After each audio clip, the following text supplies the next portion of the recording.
നമസ്തേ, ജനം ഡിബേറ്റിലേക്ക് സ്വാഗതം. സനാതനധർമ്മത്തെ അധിക്ഷേപിക്കുന്നത് തുടർന്ന് CPM നേതാക്കൾ മനുസ്മൃതിയിൽ അധിഷ്ഠിതമായ ചാതുർവർണ്ണ്യ വ്യവസ്ഥയാണ് സനാതനധർമ്മമെന്നും അത് ഈ കാലഘട്ടത്തിലെ അശ്ലീലമാണെന്നുമാണ് CPM സംസ്ഥാന സെക്രട്ടറി MV ഗോവിന്ദൻ്റെ കണ്ടുപിടുത്തം. CPM കോട്ടയം ജില്ലാ സമ്മേളനം ഉദ്ഘാടനം ചെയ്യുകയായിരുന്നു അദ്ദേഹം. 2 ദിവസം മുമ്പ് ശിവഗിരിയിൽ മുഖ്യമന്ത്രി ശ്രീനാരായണ ഗുരു സനാതനധർമ്മത്തിൻ്റെ വക്താവോ പ്രയോക്താവോ അല്ലെന്ന് പ്രസംഗിച്ചിരുന്നു. നമുക്ക് പരിശോധിക്കാം CPMന് എന്ത് സനാതനം.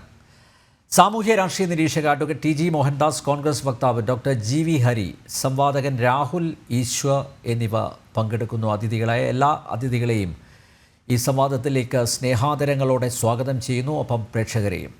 CPMൻ്റെ പ്രതിനിധികളും ഇടതുപക്ഷ സഹയാത്രികരും ഈ സംവാദത്തിൽ പങ്കെടുക്കാൻ താൽപ്പര്യമില്ല എന്ന് അറിയിച്ചിട്ടുണ്ട്. ഞാൻ ഈ സംവാദം ഡോക്ടർ GV ഹരിയിൽ നിന്ന് ആരംഭിക്കുകയാണ്. ഡോക്ടർ ഹരി, കഴിഞ്ഞ കുറച്ച് ദിവസങ്ങളിലായി സനാതനധർമ്മത്തെ കയറി പിടിച്ചിരിക്കുകയാണ്. മുഖ്യമന്ത്രിയും CPM സംസ്ഥാന സെക്രട്ടറി MV ഗോവിന്ദനും. സനാതനധർമ്മം ഈ കാലഘട്ടത്തിൽ അശ്ലീലമാണെന്നാണ് CPM സംസ്ഥാന സെക്രട്ടറി MV ഗോവിന്ദൻ്റെ കണ്ടുപിടുത്തം. അതെങ്ങനെയാണ് അശ്ലീലം ആകുന്നത്? ഇവർ പൊട്ടന്മാരാണോ അതോ പൊട്ടന്മാരായിട്ട് അഭിനയിക്കുകയാണോ? അതിനകത്ത് ഞാൻ മനസ്സിലാക്കുന്ന ഒരു പ്രധാനപ്പെട്ട കാര്യം എന്ന് വെച്ചാൽ CPMനെ സംബന്ധിച്ചിടത്തോളം ഇപ്പോൾ വലിയ വിഷയദാരിദ്ര്യത്തിലൂടെ കടന്നു പോയിക്കൊണ്ടിരിക്കുന്ന ഒരു കാലഘട്ടമാണ്. അവർക്ക് ഈ ഡയലക്റ്റിക്കൽ മെറ്റീരിയലിസവും അതോടൊപ്പം തന്നെ ആൻറ്റിതീസിസ്, തീസിസ്, സിന്തസിസ് തുടങ്ങിയ സാധനങ്ങളൊന്നും എറിക്കുന്നില്ല. ഇതൊക്കെ ആളുകളോട് പറയുന്ന ആളുകൾക്ക് അടിസ്ഥാനപരമായി വേണ്ടത് ഭക്ഷണമാണ്, തൊഴിലാണ്. ഇതൊന്നും കൊടുക്കാൻ കഴിയാത്ത സാഹചര്യം. പിന്നെ ഇപ്പോഴത്തെ രാഷ്ട്രീയ സാഹചര്യം നോക്കൂ, വഷളായി നിൽക്കുകയാണ് മൊത്തമായി. ഈ അവരെ നേതാക്കന്മാർ, മന്ത്രിമാർ പറയുന്ന അടക്കം പരിശോധിച്ച് നോക്കുക. ഇന്ന് ശ്രീ അനിൽ ശ്രദ്ധിച്ചിട്ടുണ്ടാവും, മന്ത്രി, സാംസ്കാരിക വകുപ്പ് മന്ത്രി പുകയെടുക്കുന്നതിനെ കുറിച്ച് പറഞ്ഞില്ല. ഇത്തരത്തിലൊരു പുകയിലാണ് മൊത്തം നിൽക്കുന്നത്. അപ്പോൾ ഇത് ഇവർ പറയുന്നതൊക്കെ കേട്ടിട്ട് ഇത് എല്ലാവരും പുകയെടുക്കുന്ന ലക്ഷണമാണ് കാണുന്നത്. അതുകൊണ്ട് ഇത് ശരിക്കും പറഞ്ഞു കഴിഞ്ഞാൽ നമ്മുടെ രാജ്യത്തിൻ്റെ സംസ്കാരത്തെയും നമ്മുടെ രാജ്യം മുന്നോട്ട് വെക്കുന്ന ആശയങ്ങളെയും ഒക്കെ എങ്ങനെ തകർത്തുകൊണ്ട് ഈ രാജ്യത്ത് കമ്മ്യൂണിസം നടപ്പാക്കാം, അല്ലെങ്കിൽ കമ്മ്യൂണിസ്റ്റ് ആശയങ്ങൾ വീണ്ടും തിരിച്ചു കൊണ്ടുവരാം എന്നൊക്കെയുള്ളൊരു ചിന്താശ്രേണിയിലാണ് ഇവരെന്നാണ് ഞാൻ മനസ്സിലാക്കുന്നത്.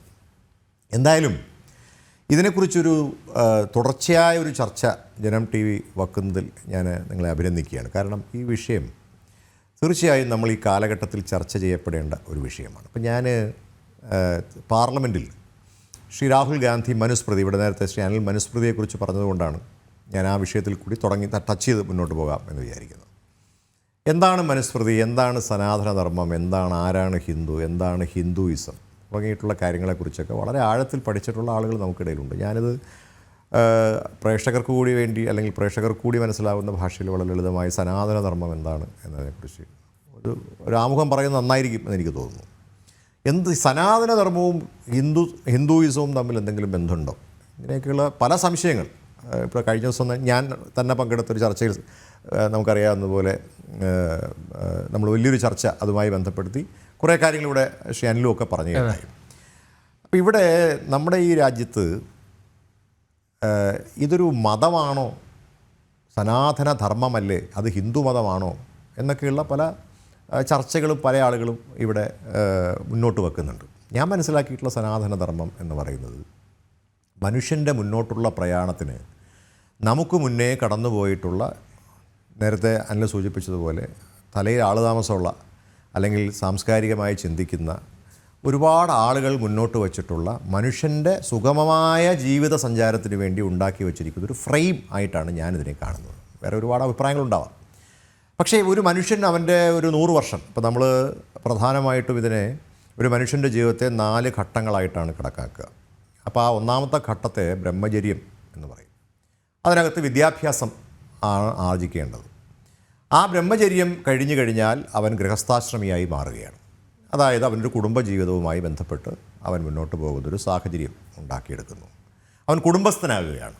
അത് എല്ലാ മനുഷ്യരും ഇപ്പോൾ പരിശോധിച്ച് നോക്കിയാലും മനസ്സിലാവും. അത് കമ്മ്യൂണിസ്റ്റുകാരും കോൺഗ്രസ്സുകാരും BJP എന്നുള്ള വ്യത്യാസമൊന്നുമില്ല. നമ്മൾ ആലോചിക്കണം, നമുക്ക് മുന്നേ കടന്നുപോയ ദീർഘവീക്ഷണമുള്ള ആളുകൾ ചെയ്തിരിക്കുന്ന കാര്യമാണ്.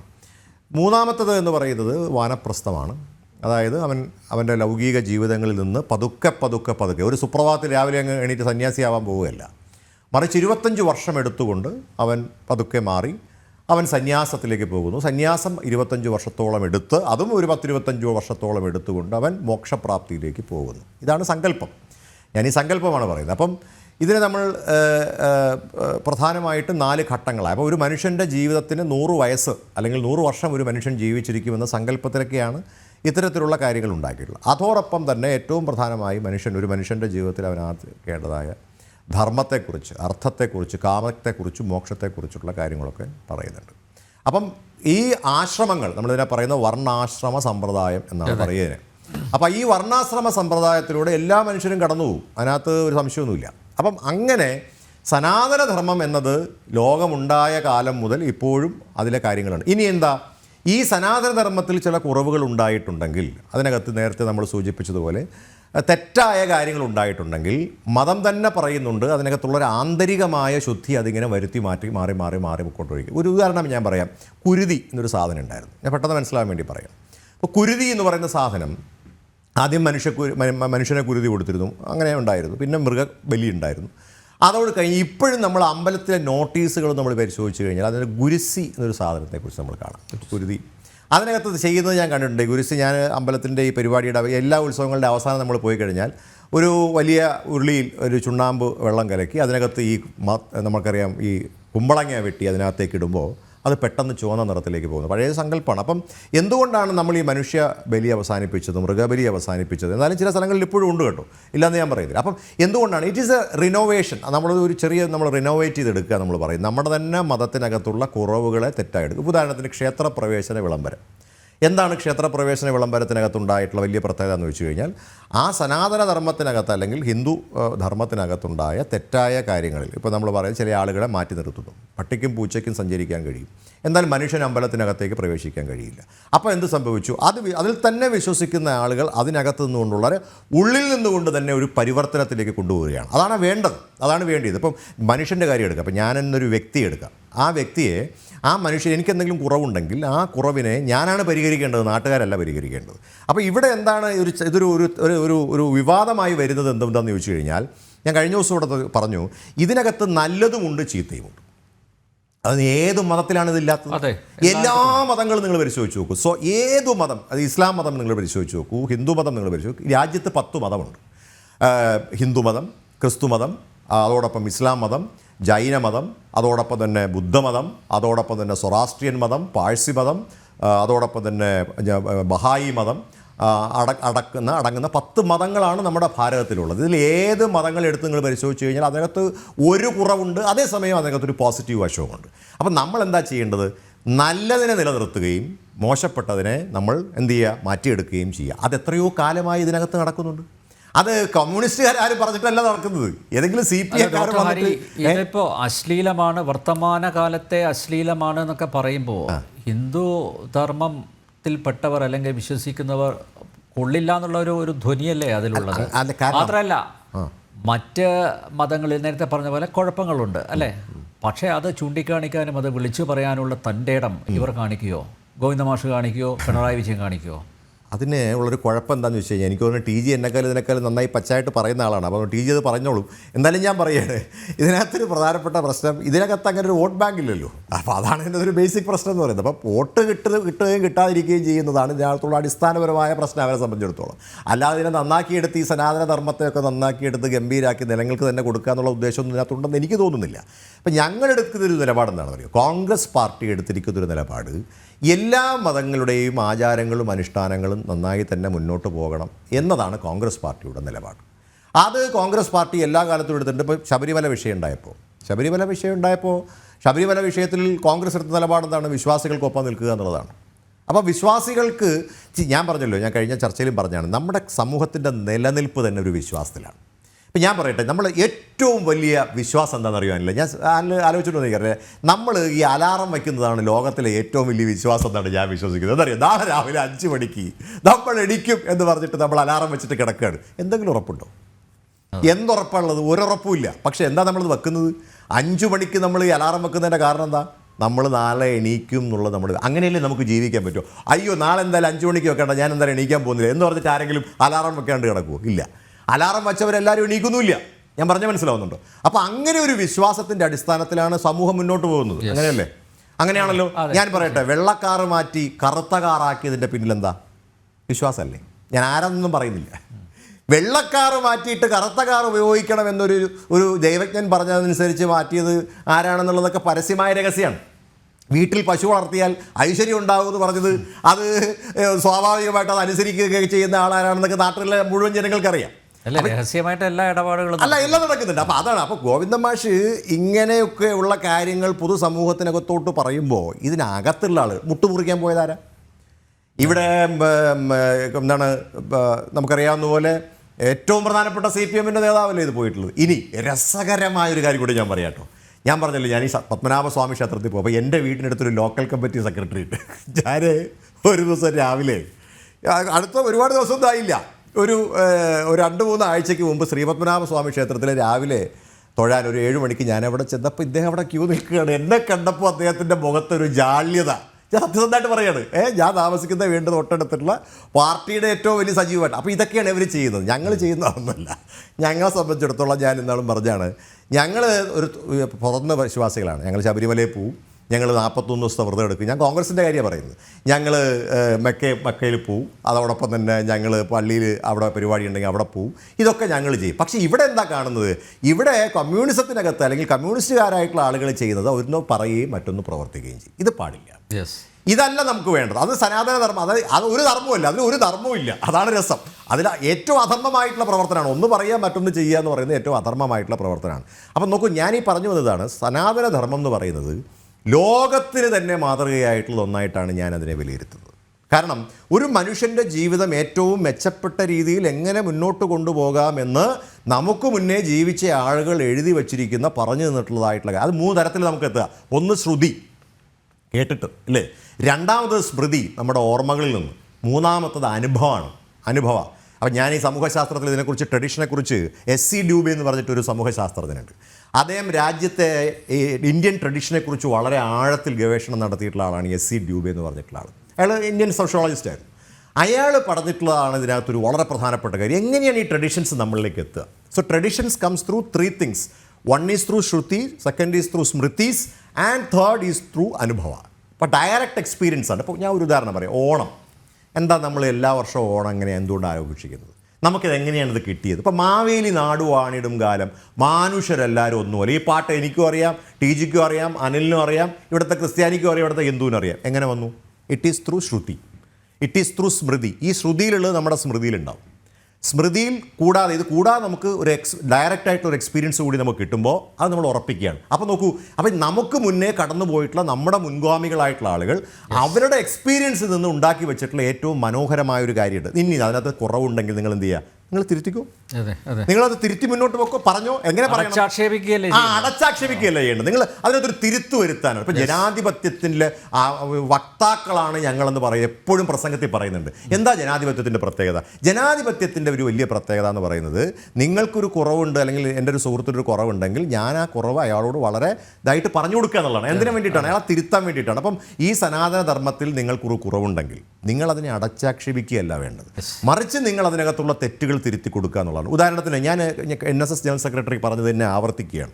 അദ്ദേഹം പറഞ്ഞത് നല്ല ഓർമ്മയുണ്ടാവുമല്ലോ, ഷർട്ട് ഇട്ടുകൊണ്ട് പോകാവുന്ന സ്ഥലങ്ങളുണ്ട്, ഷർട്ട് ഇടാണ്ട് പോയി. ഇന്ന് ശ്രീ ഗണേഷ് കുമാർ പറഞ്ഞതിനെ ഞാൻ ഇപ്പോൾ ഇവരുടെ ഭാഗമായിട്ടുള്ള മന്ത്രി എന്താ പറഞ്ഞത്? അമ്പലത്തിൻ്റെ ആചാരങ്ങളെയും അനുഷ്ഠാനങ്ങളെയും വിശ്വാസമുള്ളവ അമ്പലത്തിൽ പോയാൽ മതി എന്നാണ് പുള്ളി പറഞ്ഞത്. അതാണ് കറക്റ്റ് ലൈൻ. വിശ്വാസികളാണല്ലോ. അല്ല, ശരി, ഗണേഷ് കുമാർ വിശ്വാസി തന്നെയാണ്. അദ്ദേഹത്തിൻ്റെ അല്ല, ഞാൻ പറയുന്നത് ഈ നമ്മുടെ ഗോവിന്ദനും അതുപോലെ വിജയനും ഒക്കെ അവിശ്വാസികളാണല്ലോ. പിന്നെ എന്തിനാണ് ഇവര് ഇക്കാര്യത്തിൽ വലിയ വേവലാതി? ഇവർക്ക് എന്തിനാണ്? അത് രാഷ്ട്രീയമാണ്. അതാണ് രാഷ്ട്രീയം. യെസ്, ആ രാഷ്ട്രീയത്തെയാണ് നമ്മൾ എതിർക്കേണ്ടത്.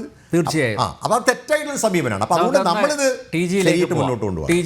TG മനുസ്മൃതിയിൽ അധിഷ്ഠിതമായ ചാതുർവർണ്ണ്യ വ്യവസ്ഥയാണ് സനാതനധർമ്മം.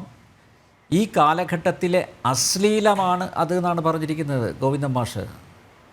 ഞാൻ നേരത്തെ ഡോക്ടർ ഹരിയോട് ചോദിച്ചു, ഇവർ പൊട്ടന്മാരാണോ അല്ലെങ്കിൽ പൊട്ടന്മാരായിട്ട് അഭിനയിക്കുകയാണോ? എന്തുകൊണ്ടായിരിക്കാം ഈ സനാതനധർമ്മം കഴിഞ്ഞ കുറച്ച് ദിവസങ്ങളായിട്ട് ഇവരിങ്ങനെ ചർച്ചാ വിഷയമാക്കുന്നത്, വിമർശന വിധേയമാക്കുന്നത്? ടി ജി,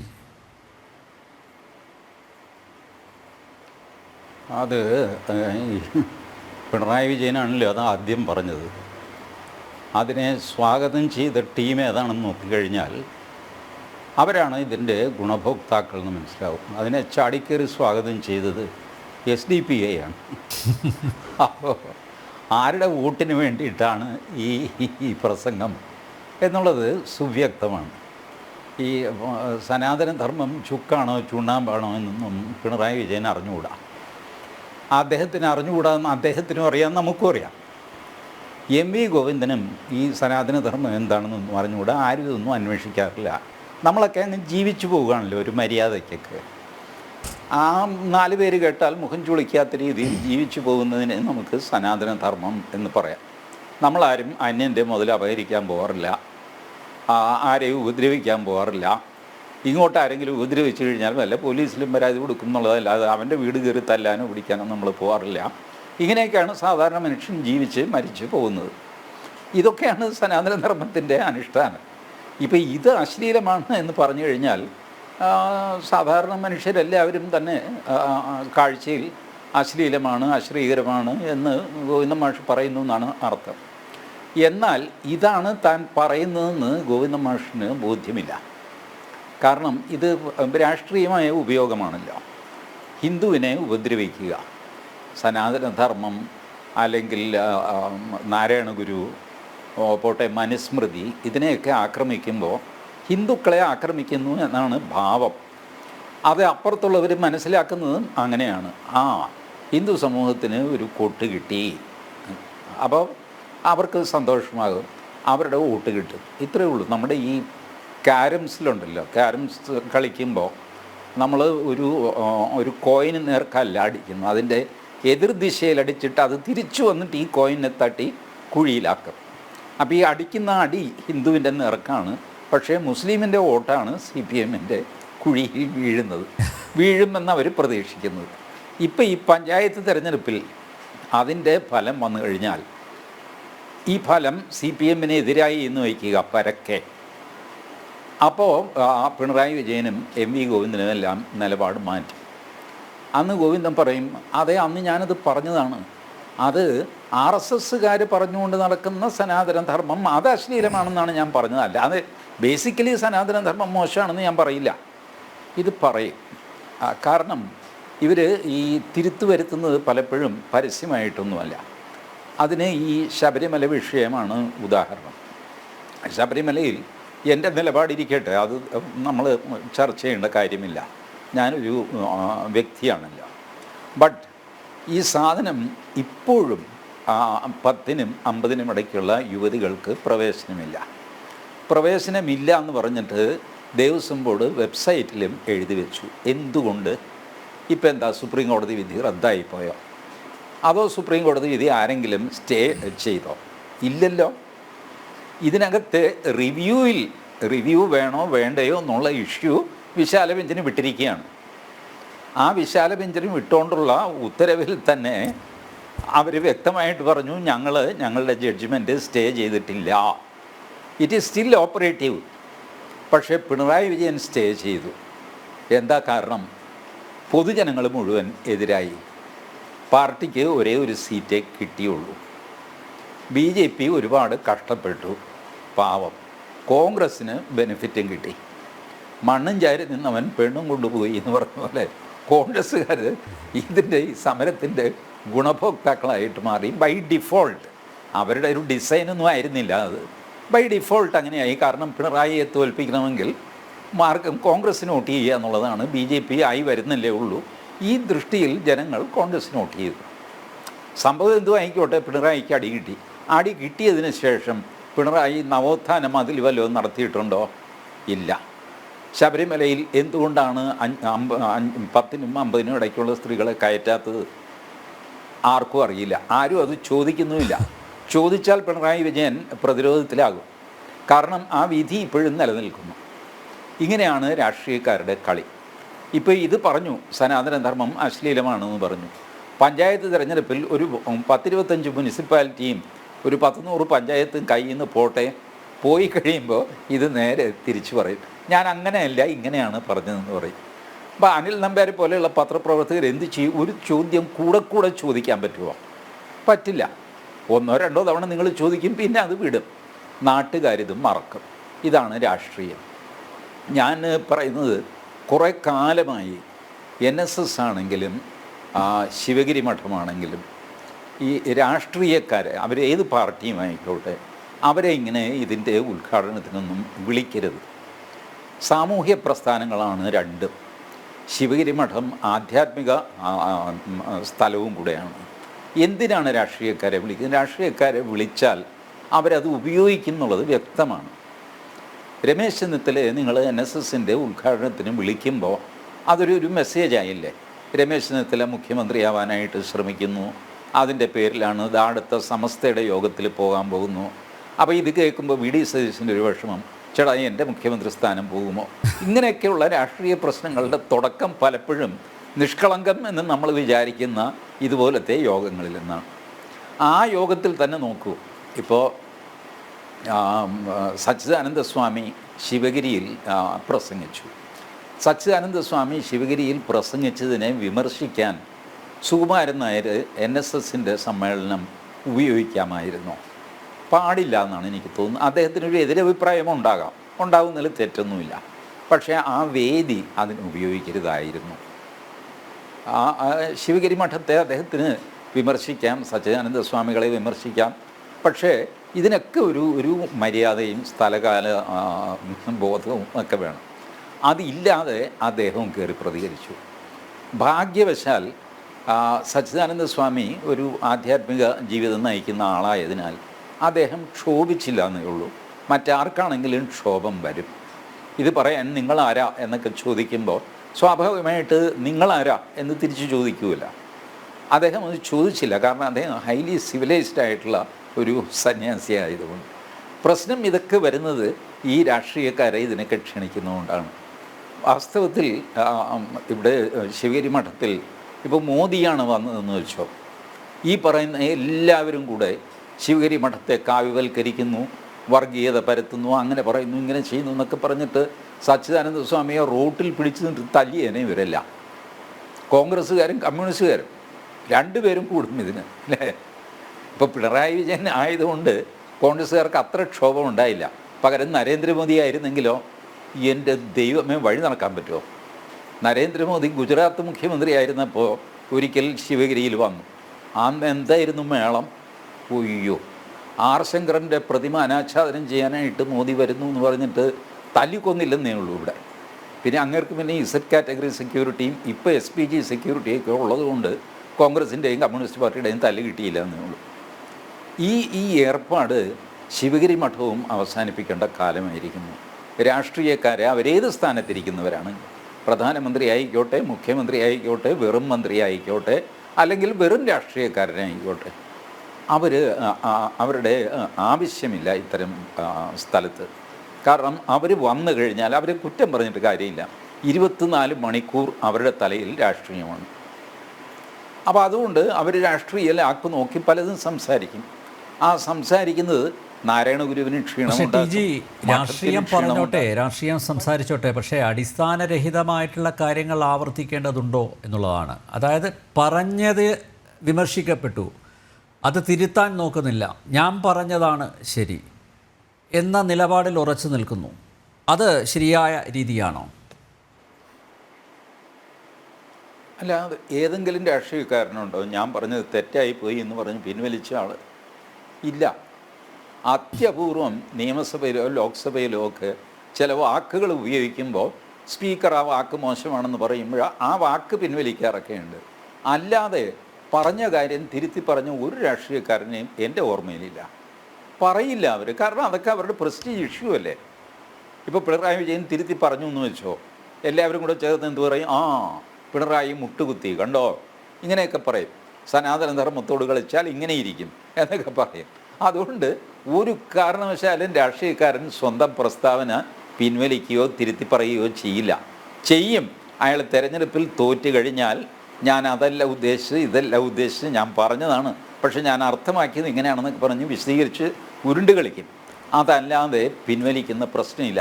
അതാണ് ശബരിമലയിൽ നാം കാണുന്നത്. അത് പിൻവലിച്ചിട്ടൊന്നുമില്ലല്ലോ, പക്ഷേ ഒന്നും മിണ്ടുന്നുമില്ല. 10-നും 9-നും ഇടയ്ക്കുള്ളവരെ കയറ്റുന്നുമില്ല. ഇതാണ് രാഷ്ട്രീയക്കാരുടെ തന്ത്രം. അതുകൊണ്ടാണ് ഞാൻ പറയുന്നത്, ഇവരെ ഇതുപോലത്തെ വേദിയിൽ അവർ കൊള്ളില്ലാത്തവരെ മാറ്റി നിർത്തണം എന്നുള്ള അർത്ഥത്തിലല്ല ഞാൻ പറയുന്നത്. ശിവഗിരി മഠത്തിൻ്റെ ഒരു പരിപാവനത അത് മനസ്സിൽ വെച്ചുകൊണ്ട് ഞാൻ ചോദിക്കട്ടെ, ആധ്യാത്മിക നേതൃത്വങ്ങൾ എത്രയുണ്ട്? കേരളത്തിൽ തന്നെയുണ്ട്. ശിവഗിരി മഠത്തിൻ്റെ ഈ ശിവഗിരി തീർത്ഥാടനത്തിൻ്റെ ഉദ്ഘാടനത്തിന് മാതാമൃതൻ എന്ന പേരും വിളിച്ചാൽ എങ്ങനെയിരിക്കും? എത്ര റോയലായിരിക്കും.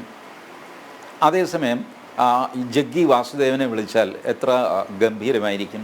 ശ്രീ രവിശങ്കറിനെ വിളിച്ചാൽ എത്ര ഗംഭീരമായിരിക്കും. ആധ്യാത്മിക നേതൃത്വങ്ങൾ, അതുപോലെയുള്ള വ്യക്തികൾ, യാതൊരു കുറവും ഇപ്പോഴും ഭാരതത്തിലില്ല. അവരെയൊക്കെ വിളിക്കാം ഇതിന്. അതുപോലെ സാമൂഹ്യ പ്രവർത്തകരെ വേണം NSSും വിളിക്കാൻ. ഇപ്പോൾ മന്നത്ത് പത്മനാഭൻ പറഞ്ഞിരുന്നു, ഞാൻ രാഷ്ട്രീയത്തിൽ ഇടപെടാറുണ്ട്, ഇടപെടേണ്ട ഘട്ടം വരുമ്പോൾ ഞാൻ ഇടപെടും, അത് കഴിഞ്ഞാൽ ഞാനതിൽ നിന്ന് പിൻവലിയും. സത്യമല്ലേ? അദ്ദേഹത്തിൻ്റെ ചരിത്രം നോക്കും. അദ്ദേഹം ഇടപെടേണ്ട സമയത്ത് ഇടപെട്ടിട്ടുണ്ട്, അല്ലാത്തപ്പോൾ കാല് പുറകോട്ട് എടുത്തിട്ടുമുണ്ട്. ഇത് NSSനും SNDPക്കും ബാധകമാണ്. ഈ 2 പേരും ഒരിക്കൽ രാഷ്ട്രീയ പാർട്ടി, ഡയറക്റ്റ് രാഷ്ട്രീയ പാർട്ടി ഉണ്ടാക്കി, NDP ഉണ്ടാക്കി, SRP ഉണ്ടാക്കി. 2 പാർട്ടി എവിടെ പോയി? എന്തുകൊണ്ടാണ് രാഷ്ട്രീയത്തിൽ ക്ലിക്കാവാഞ്ഞത്? ബേസിക്കലി സാമൂഹ്യ സംഘടന അത് രാഷ്ട്രീയത്തിൽ പോയി കഴിഞ്ഞാൽ പലതരം പുൾസ് ആൻഡ് പ്രഷേഴ്സ് വരും. കാരണം ഇവരുടെ എല്ലാ അംഗങ്ങളും ഒരു രാഷ്ട്രീയ ചിന്താഗതി ഉള്ളവരല്ല, പക്ഷെ ഒരു സാമൂഹ്യ ചിന്താഗതി ഉള്ളവരാണ്. അത് മനസ്സിലാക്കിക്കൊണ്ട് രാഷ്ട്രീയത്തെ ഒരു ചാണകലത്തിൽ നിർത്താൻ മന്നത്ത് പത്മനാഭന് സാധിച്ചിരുന്നു. ഇന്നത്തെ നേതൃത്വം അത് ചെയ്യുന്നില്ല. ശിവഗിരി മഠവും ചെയ്യുന്നില്ല, SNDP ചെയ്യുന്നില്ല, NSS ചെയ്യുന്നില്ല. അതുകൊണ്ട് എന്ത് സംഭവിക്കുന്നു? അവരുടെ ഒരു ബേസിക് ആശയം നടപ്പിലാക്കാൻ അവർക്ക് പറ്റാതെ വരുന്നു. അവർ മുഴുനീള രാഷ്ട്രീയക്കാരായിട്ട് അവരും മാറുന്നു. NSSന് ഒരു മെഡിക്കൽ കോളേജുണ്ടോ കേരളത്തിൽ? ഇല്ലല്ലോ. ക്രൈസ്തവ സഭകൾക്ക് എത്ര മെഡിക്കൽ കോളേജുണ്ട്? മുസ്ലിം വിഭാഗത്തിൽ MESന് മെഡിക്കൽ കോളേജുണ്ട്. എന്തുകൊണ്ടാണ് NSSന് ഇല്ലാത്തത്, SNDPക്ക് ഇല്ലാത്തത്? വാസ്തവത്തിൽ കോളേജ് എന്നുള്ള ആശയം ഏറ്റവും പഴക്കം ചെന്ന് ഒരു വിദ്യാഭ്യാസ തലത്തിൽ ഇടപെടൽ വേണം എന്ന് തീരുമാനിച്ചത് NSSും SNDPയും അല്ലേ? അതിനുശേഷമാണ് ക്രൈസ്തവ സഭകൾ അവരെ ഓവർടേക്ക് ചെയ്യുന്നത്. ഇപ്പോൾ അവരാണ് എണ്ണം കൂടുതൽ. ബട്ട് ഈ ആശയം ഗുരുദേവൻ മുന്നോട്ട് വെച്ചതാണ്. വിദ്യ കൊണ്ട് സമ്പന്നരാവുക, വിദ്യ കൊണ്ട് പ്രബുദ്ധരാവുക, സംഘടന കൊണ്ട് ശക്തരാവുക. ഇത് ഗുരുദേവൻ പറഞ്ഞതാണ്. സംഘടന കൊണ്ട് രാഷ്ട്രീയം കളിക്കാനല്ലല്ലോ ഗുരുദേവൻ പറഞ്ഞത്. മന്നവും പറഞ്ഞത് എന്താ? ഒരു മിനിമം രാഷ്ട്രീയം ചിലപ്പോൾ ആവശ്യമായി വരും, അതിലിടപെടേണ്ടി വരും. അദ്ദേഹം ഇടപെട്ടു, അദ്ദേഹം പുറകോട്ട് മാറുകയും ചെയ്തു. കേരളത്തിലെ രാഷ്ട്രീയ നേതാക്കളുടെ പേരെടുക്കാൻ പറഞ്ഞാൽ മന്നത്ത് പത്മനാഭൻ്റെ പേര് അതിൽ വരുമോ? വരില്ല. അദ്ദേഹം ഒരു രാഷ്ട്രീയ നേതാവായിട്ടല്ല അറിയപ്പെടുന്നത്. സമുദായ ആചാര്യനും സമുദായ പരിഷ്കർത്താവും പുരോഗമന ചിന്താഗതിക്കാരനും സർവോപരി കൊള്ളാവുന്നൊരു ഹിന്ദുവും. അതുകൊണ്ടാണ് അദ്ദേഹം ധൈര്യമായിട്ട് NSS കോളേജിൻ്റെ ജൂബിലിക്ക് സാവർക്കറെ വിളിച്ചുകൊണ്ട് വന്നു. സാവർക്കർ ഇപ്പോൾ കൊള്ളൂല്ലാത്തവനാണല്ലോ കേരളത്തിൽ. ബട്ട് മന്നം സാവർക്കറെ വിളിച്ചുകൊണ്ട് വന്നു. നമ്മളുടെ തെങ്കാശി ചെങ്കോട്ട വഴിയാണ് സാവർക്കർ വന്നത്. കൊല്ലത്ത് വന്നിട്ട് കൊല്ലത്ത് നിന്ന് ചങ്ങനാശ്ശേരിയിൽ വന്നു. ചങ്ങനാശ്ശേരിയിൽ വന്ന സാവർക്കർ ബിഷപ്പുമായിട്ടും ചർച്ച നടത്തി. ഇതൊക്കെ ഇപ്പോൾ പറഞ്ഞു കഴിഞ്ഞാൽ എല്ലാവരും കൂടെ തലയിൽ മുണ്ടിടും, നാണക്കേടുകൊണ്ട്. അങ്ങനെ ഇപ്പോൾ അൺടച്ചബിളായിരുന്ന സാവർക്കർ അന്ന് ഹീറോ ആയിരുന്നു. ചങ്ങനാശ്ശേരി NSS കോളേജിൻ്റെ പേര് ആരെല്ലാം പേർക്ക് അറിയാമോ? ചങ്ങനാശ്ശേരി NSS ഹിന്ദു കോളേജ് എന്നാണ്. വേറൊരു ഹിന്ദു കോളേജ് കേരളത്തിലില്ല. മനസ്സിലായോ? ഹിന്ദു കോളേജ് എന്നാണ് അതിൻ്റെ പേര്. എത്ര പേരത് പറയും? ഇപ്പോഴും എഴുതി വെച്ചിട്ടുണ്ട് കേട്ടോ. എഴുത്തിൽ ഹിന്ദു കോളേജ് എന്ന് തന്നെയാണ്, സീലിലുമൊക്കെ NSS ഹിന്ദു കോളേജ് എന്നാണ്. അപ്പോൾ ഇവിടം വരെയൊക്കെ എത്തിയ ആളുകൾ ഇപ്പോൾ മറ്റൊരു രീതിയിൽ സംസാരിക്കുക, മറ്റ് രീതിയിലേക്ക് രാഷ്ട്രീയ ഇടപെടലിന് വേണ്ടി തങ്ങളുടെ വേദി വിട്ടുകൊടുക്കുക, ഇതൊന്നും ശരിയല്ല. ബേസിക്കലി ഈ രാഷ്ട്രീയക്കാരെ ക്ഷണിച്ചു കൊണ്ടുവന്നിട്ട് വിവാദത്തിൽ പെടുകയും ഒക്കെ ചെയ്യുന്ന ഏർപ്പാട് അവസാനിക്കേണ്ടിയിരിക്കുന്നു. പിണറായി വിജയൻ ഇത് പറഞ്ഞ സ്ഥിതിക്ക് എം വി ഗോവിന്ദന് അതിൻ്റെ കൂടെ ചേരുകയല്ലേ മാർഗമുള്ളൂ. എന്ത് ചെയ്യും ആ മനുഷ്യൻ? പിണറായി ഇത് പറഞ്ഞു പോയി. ഇനി ശരി, അത് തന്നെ മുന്നോട്ട് കൊണ്ടുപോവുക. അതാണ് എം വി ഗോവിന്ദൻ ഒരു പടി കൂടെ കടന്നിട്ട് ഇത് അശ്ലീലമാണ് എന്നൊക്കെ പറഞ്ഞത്. ഇതിൻ്റെ മറുപടി രാഷ്ട്രീയക്കാർക്ക് മനസ്സിലാകുന്ന ഏകഭാഷ വോട്ടാണ്. ആ വോട്ടിലൂടെ ജനം മറുപടി കൊടുക്കും എന്നാണ് ഞാൻ പ്രതീക്ഷിക്കുന്നത്. ഡോക്ടർ ഹരി, ടി ജി പറഞ്ഞതുപോലെ വിജയനും ഗോവിന്ദനും ഇത് രാഷ്ട്രീയമാണ്. പക്ഷേ എങ്കിലും CPM-ൻ്റെ വോട്ടുകളിൽ ഭൂരിപക്ഷവും ഹിന്ദുക്കളുടേതല്ലേ? ആ യാഥാർത്ഥ്യം എന്തുകൊണ്ടാണ് ഇവർ തിരിച്ചറിയാതെ പോകുന്നത്? ഞാൻ അതിലേക്ക് വരുന്നതിന് മുമ്പ് ടി ജി പറഞ്ഞ ഒരു കാര്യത്തിലൊരു ചില കാര്യങ്ങൾ എൻ്റെ അഭിപ്രായം കൂടി രേഖപ്പെടുത്തി മുന്നോട്ട് പോകാമെന്ന് വിചാരിക്കുന്നു. ടി ജി പറഞ്ഞത് NSS-മായി ബന്ധപ്പെട്ട അദ്ദേഹത്തിൻ്റെ ഒരു പരാമർശം, അല്ലെങ്കിൽ NSS-ൻ്റെയും SNDP-യുടെയും വേദികളിൽ രാഷ്ട്രീയക്കാരെ മാത്രം വിളിക്കുന്നു എന്നൊരു അഭിപ്രായം അദ്ദേഹം സൂചിപ്പിച്ചു. ഞാൻ കഴിഞ്ഞ ദിവസത്തെ ചർച്ചയിൽ പറഞ്ഞതാണ്, ഞാൻ കഴിഞ്ഞ കുറേ വർഷങ്ങളായി ഈ മന്നം ജയന്തി സമ്മേളനം നടക്കുമ്പോൾ ഇന്ത്യയിൽ എവിടെ ഉണ്ടെങ്കിലും ഞാൻ ആ ദിവസം ചങ്ങനാശ്ശേരിയിലെ ആ യോഗത്തിൽ പങ്കെടുക്കുന്ന ഒരാളാണ്. അപ്പോൾ എൻ്റെ ഒരു വിലയിരുത്തലിൽ ഏറ്റവും അവസാനമായി ഇപ്പോൾ നടന്നത് 148ാമത്തെ ജയന്തി സമ്മേളനമാണ്. അതിന് മുന്നോടിയായി 147ഉം 145ാമത്തെയും ഒക്കെ നടന്നു. അതിനകത്ത് 2021 നമുക്കറിയാവുന്നതുപോലെ കോവിഡ് കാരണം അത് വിപുലമായ പരിപാടികളാകാതെ ആഘോഷങ്ങളെല്ലാം നടന്നു. 2 ദിവസത്തെ സമ്മേളനമാണ് നടക്കുന്നത്. ഒന്ന് പ്രതിനിധി സമ്മേളനം, ഒന്നാം ദിവസം പ്രതിനിധി സമ്മേളനം പൂർണ്ണമായി NSS-ൻ്റെ നേതാക്കന്മാർ മാത്രം പങ്കെടുക്കുന്ന പരിപാടിയാണ്. എൻ്റെ ഓർമ്മ ശരിയാണെങ്കിൽ, ഞാനൊന്ന് അത് വെരിഫൈ ചെയ്യേണ്ടതുണ്ട്, എന്നാലും എൻ്റെ ഓർമ്മ ശരിയാണെങ്കിൽ 2-3 വർഷങ്ങൾക്ക് മുമ്പ് 145ാമത് ജയന്തി സമ്മേളനം ഉദ്ഘാടനം ചെയ്തത് ബഹുമാനപ്പെട്ട ചങ്ങനാശ്ശേരി അതിരൂപത മെത്രോപൊളിത്ത മാർ ജോസഫ് പെരുന്തോട്ടമായിരുന്നു. അദ്ദേഹമാണ് ആ യോഗം അന്നത്തെ ജയന്തി സമ്മേളനം ഉദ്ഘാടനം ചെയ്തത്. അതിൽ സി രാധാകൃഷ്ണൻ, നോവലിസ്റ്റ്, അദ്ദേഹം പറഞ്ഞതുപോലെ ഞാനന്ന് ഓർക്കുന്നു, അദ്ദേഹത്തിനൊരു വലിയ, അദ്ദേഹത്തെ ആ വേദിയിൽ വെച്ച് ബഹുമാനായ ജനറൽ സെക്രട്ടറി മനോഹരമായ ഒരു അദ്ദേഹത്തെ ശ്രീ മന്നത്ത് പത്മനാഭൻ്റെ ചിത്രമാലേഖനം ചെയ്തിട്ടുള്ളൊരു മാല അദ്ദേഹത്തിന് സമ്മാനിച്ചിട്ടുണ്ട്. അദ്ദേഹത്തിൻ്റെ എഴുത്ത്, അദ്ദേഹം ഒരു പുസ്തകമായിട്ട് ബന്ധപ്പെട്ട് അദ്ദേഹത്തിന് സമ്മാനിച്ചിരുന്നു. അന്നത്തെ ആരോഗ്യ സർവകലാശാല വൈസ് ചാൻസലറായിരുന്ന ഡോക്ടർ MKC നായർ ആ യോഗത്തിൽ പങ്കെടുത്തായിട്ടാണ് എൻ്റെ ഓർമ്മ. അപ്പോൾ അതുകൊണ്ട് 145ാമത്തെ ജയന്തി സമ്മേളനമാണ്. ഞാൻ 146ാമത്തെ ജയന്തി സമ്മേളനത്തിലേക്ക് ഞാൻ പോകുമ്പോൾ അവിടെ അന്നത് ഉദ്ഘാടനം ചെയ്തത് എഴുത്തുകാരൻ ആയിട്ടുള്ള ഡോക്ടർ ശശി തരൂരാണ്. അദ്ദേഹത്തെ നമ്മൾ എനിക്ക് അന്ന് ഞാൻ ഓർക്കുന്നു, അന്നത് ജനറൽ സെക്രട്ടറി പറഞ്ഞത് ഇദ്ദേഹത്തെ ഇവിടെ വിളിച്ചത് രാഷ്ട്രീയക്കാരനായിട്ടല്ല, അദ്ദേഹത്തെ ഇവിടെ വിളിച്ചത് ഒരു എഴുത്തുകാരൻ എന്ന നിലയിൽ, ഈ സമുദായ അംഗം എന്ന നിലയിലാണ് അദ്ദേഹത്തെ വിളിച്ചത് എന്നാണ്. അന്ന് അവിടുത്തെ മുഖ്യ പ്രഭാഷണം നടത്തിയിട്ടുള്ളത് മുൻ DGP ആയിട്ട് അലക്സാണ്ടർ ജേക്കബാണ് NSS-ൻ്റെ ആ സമ്മേളനത്തിൽ. കാരണം ഞാനത് അവിടെ പങ്കെടുത്തത് കേൾക്കുന്നതുകൊണ്ട് എനിക്കറിയാം, കൃത്യമായിട്ടുള്ള എൻ്റെ ഓർമ്മ ഇതാണ്. ഏറ്റവും അവസാനത്തെ സമ്മേളനം, അതിനു മുമ്പ് വീണ്ടും ഒരു സമ്മേളനമുണ്ടായി, അത് കഴിഞ്ഞിട്ടൊരു സമ്മേളനമുണ്ടായി. അതിനകത്ത് അത് ഉദ്ഘാടനം ചെയ്തത് കേന്ദ്ര സാഹിത്യ അക്കാദമി വിശിഷ്ടാംഗത്വമുള്ള സി രാധാകൃഷ്ണൻ, അന്ന് NK പ്രേമചന്ദ്രനാണ്, MP ആണ്. ആ 147ാമത്തെ സമ്മേളനം NK പ്രേമചന്ദ്രൻ MP ആണ് അന്ന് മുഖ്യ പ്രഭാഷണം അവിടെ നടത്തിയതാണ് എൻ്റെ ഓർമ്മ. ഇത്തവണ 148ാം സമ്മേളനം നടക്കുമ്പോൾ NK പ്രേമചന്ദ്രൻ എനിക്കൊപ്പം വേദി താഴെ സദസ്സിലുണ്ടായിരുന്നു.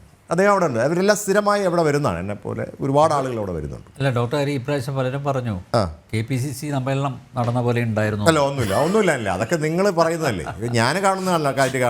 എൻ്റെ അഭിപ്രായം പറയാമല്ലോ. അപ്പോൾ ടിജിയുടെ അഭിപ്രായം പറയാം, എനിക്ക് എൻ്റെ അഭിപ്രായം. 148ാമത്തെ സമ്മേളനത്തിൽ പങ്കെടുത്തപ്പോൾ ശ്രീ രമേശ് ചെന്നിത്തലയെ സ്വാഗതം ചെയ്തുകൊണ്ട് ബഹുമാനപ്പെട്ട ജനറൽ സെക്രട്ടറി പറഞ്ഞ കാര്യം ഞാൻ അതേപടി പറയുകയാണ്. ഞാൻ ഇവിടെ ഇദ്ദേഹത്തെ ക്ഷണിച്ചത്, അദ്ദേഹത്തിന് പല പോസ്റ്റുകളുണ്ട്. KPCC പ്രസിഡൻ്റായിരുന്നു, അദ്ദേഹം ആഭ്യന്തര വകുപ്പ് മന്ത്രിയായിരുന്നു, ഇപ്പോൾ അദ്ദേഹം MLA ആണ്. പക്ഷേ ശ്രീ രമേശ് ചെന്നിത്തല ഈ യോഗത്തിൽ പങ്കെടുക്കുന്നത് ഈ സമുദായത്തിലെ ഒരു അംഗം എന്ന നിലയിൽ ആണ് അദ്ദേഹത്തെ ക്ഷണിച്ചിട്ടുള്ളത്. വളരെ കൃത്യമാണ് അതിനകത്ത്. അപ്പോൾ അതുകൊണ്ട് അങ്ങ് പറഞ്ഞ ആ ഒരു അഭിപ്രായത്തോട് എനിക്ക് വിയോജിപ്പാണുള്ളത്. എനിക്ക് എൻ്റെ വിയോജിപ്പ് പറയാമല്ലോ. സോഷ്യൽ മീഡിയയിൽ വന്ന കമൻസുകളാണ് പറഞ്ഞത്. അല്ല, അതൊക്കെ സോഷ്യൽ മീഡിയയിൽ എന്തൊക്കെ വരുന്നില്ല, ഇത് പുതിയ കാര്യമൊന്നുമില്ല, സോഷ്യൽ മീഡിയയിൽ വന്ന കമൻറ്റുകൾ. അപ്പോൾ അതുകൊണ്ട് ഞാൻ എൻ്റെ അഭിപ്രായമാണ് പറഞ്ഞത്. ഇപ്പോൾ എനിക്ക് എൻ്റെ അഭിപ്രായം ടി ജിയുടെ അഭിപ്രായം പറഞ്ഞു, ഞാൻ എൻ്റെ അഭിപ്രായം. കാരണം ഞാനിത് കഴിഞ്ഞ കുറേ കാലങ്ങളായി ഇതിനകത്ത് പങ്കെടുത്തുകൊണ്ടിരിക്കുന്ന ഒരാളെന്ന നിലയിൽ എനിക്കങ്ങനെ തോന്നിയിട്ടില്ല. കാരണം അവിടെ രാഷ്ട്രീയക്കാരെ അല്ല വിളിച്ചിട്ടുള്ളത്.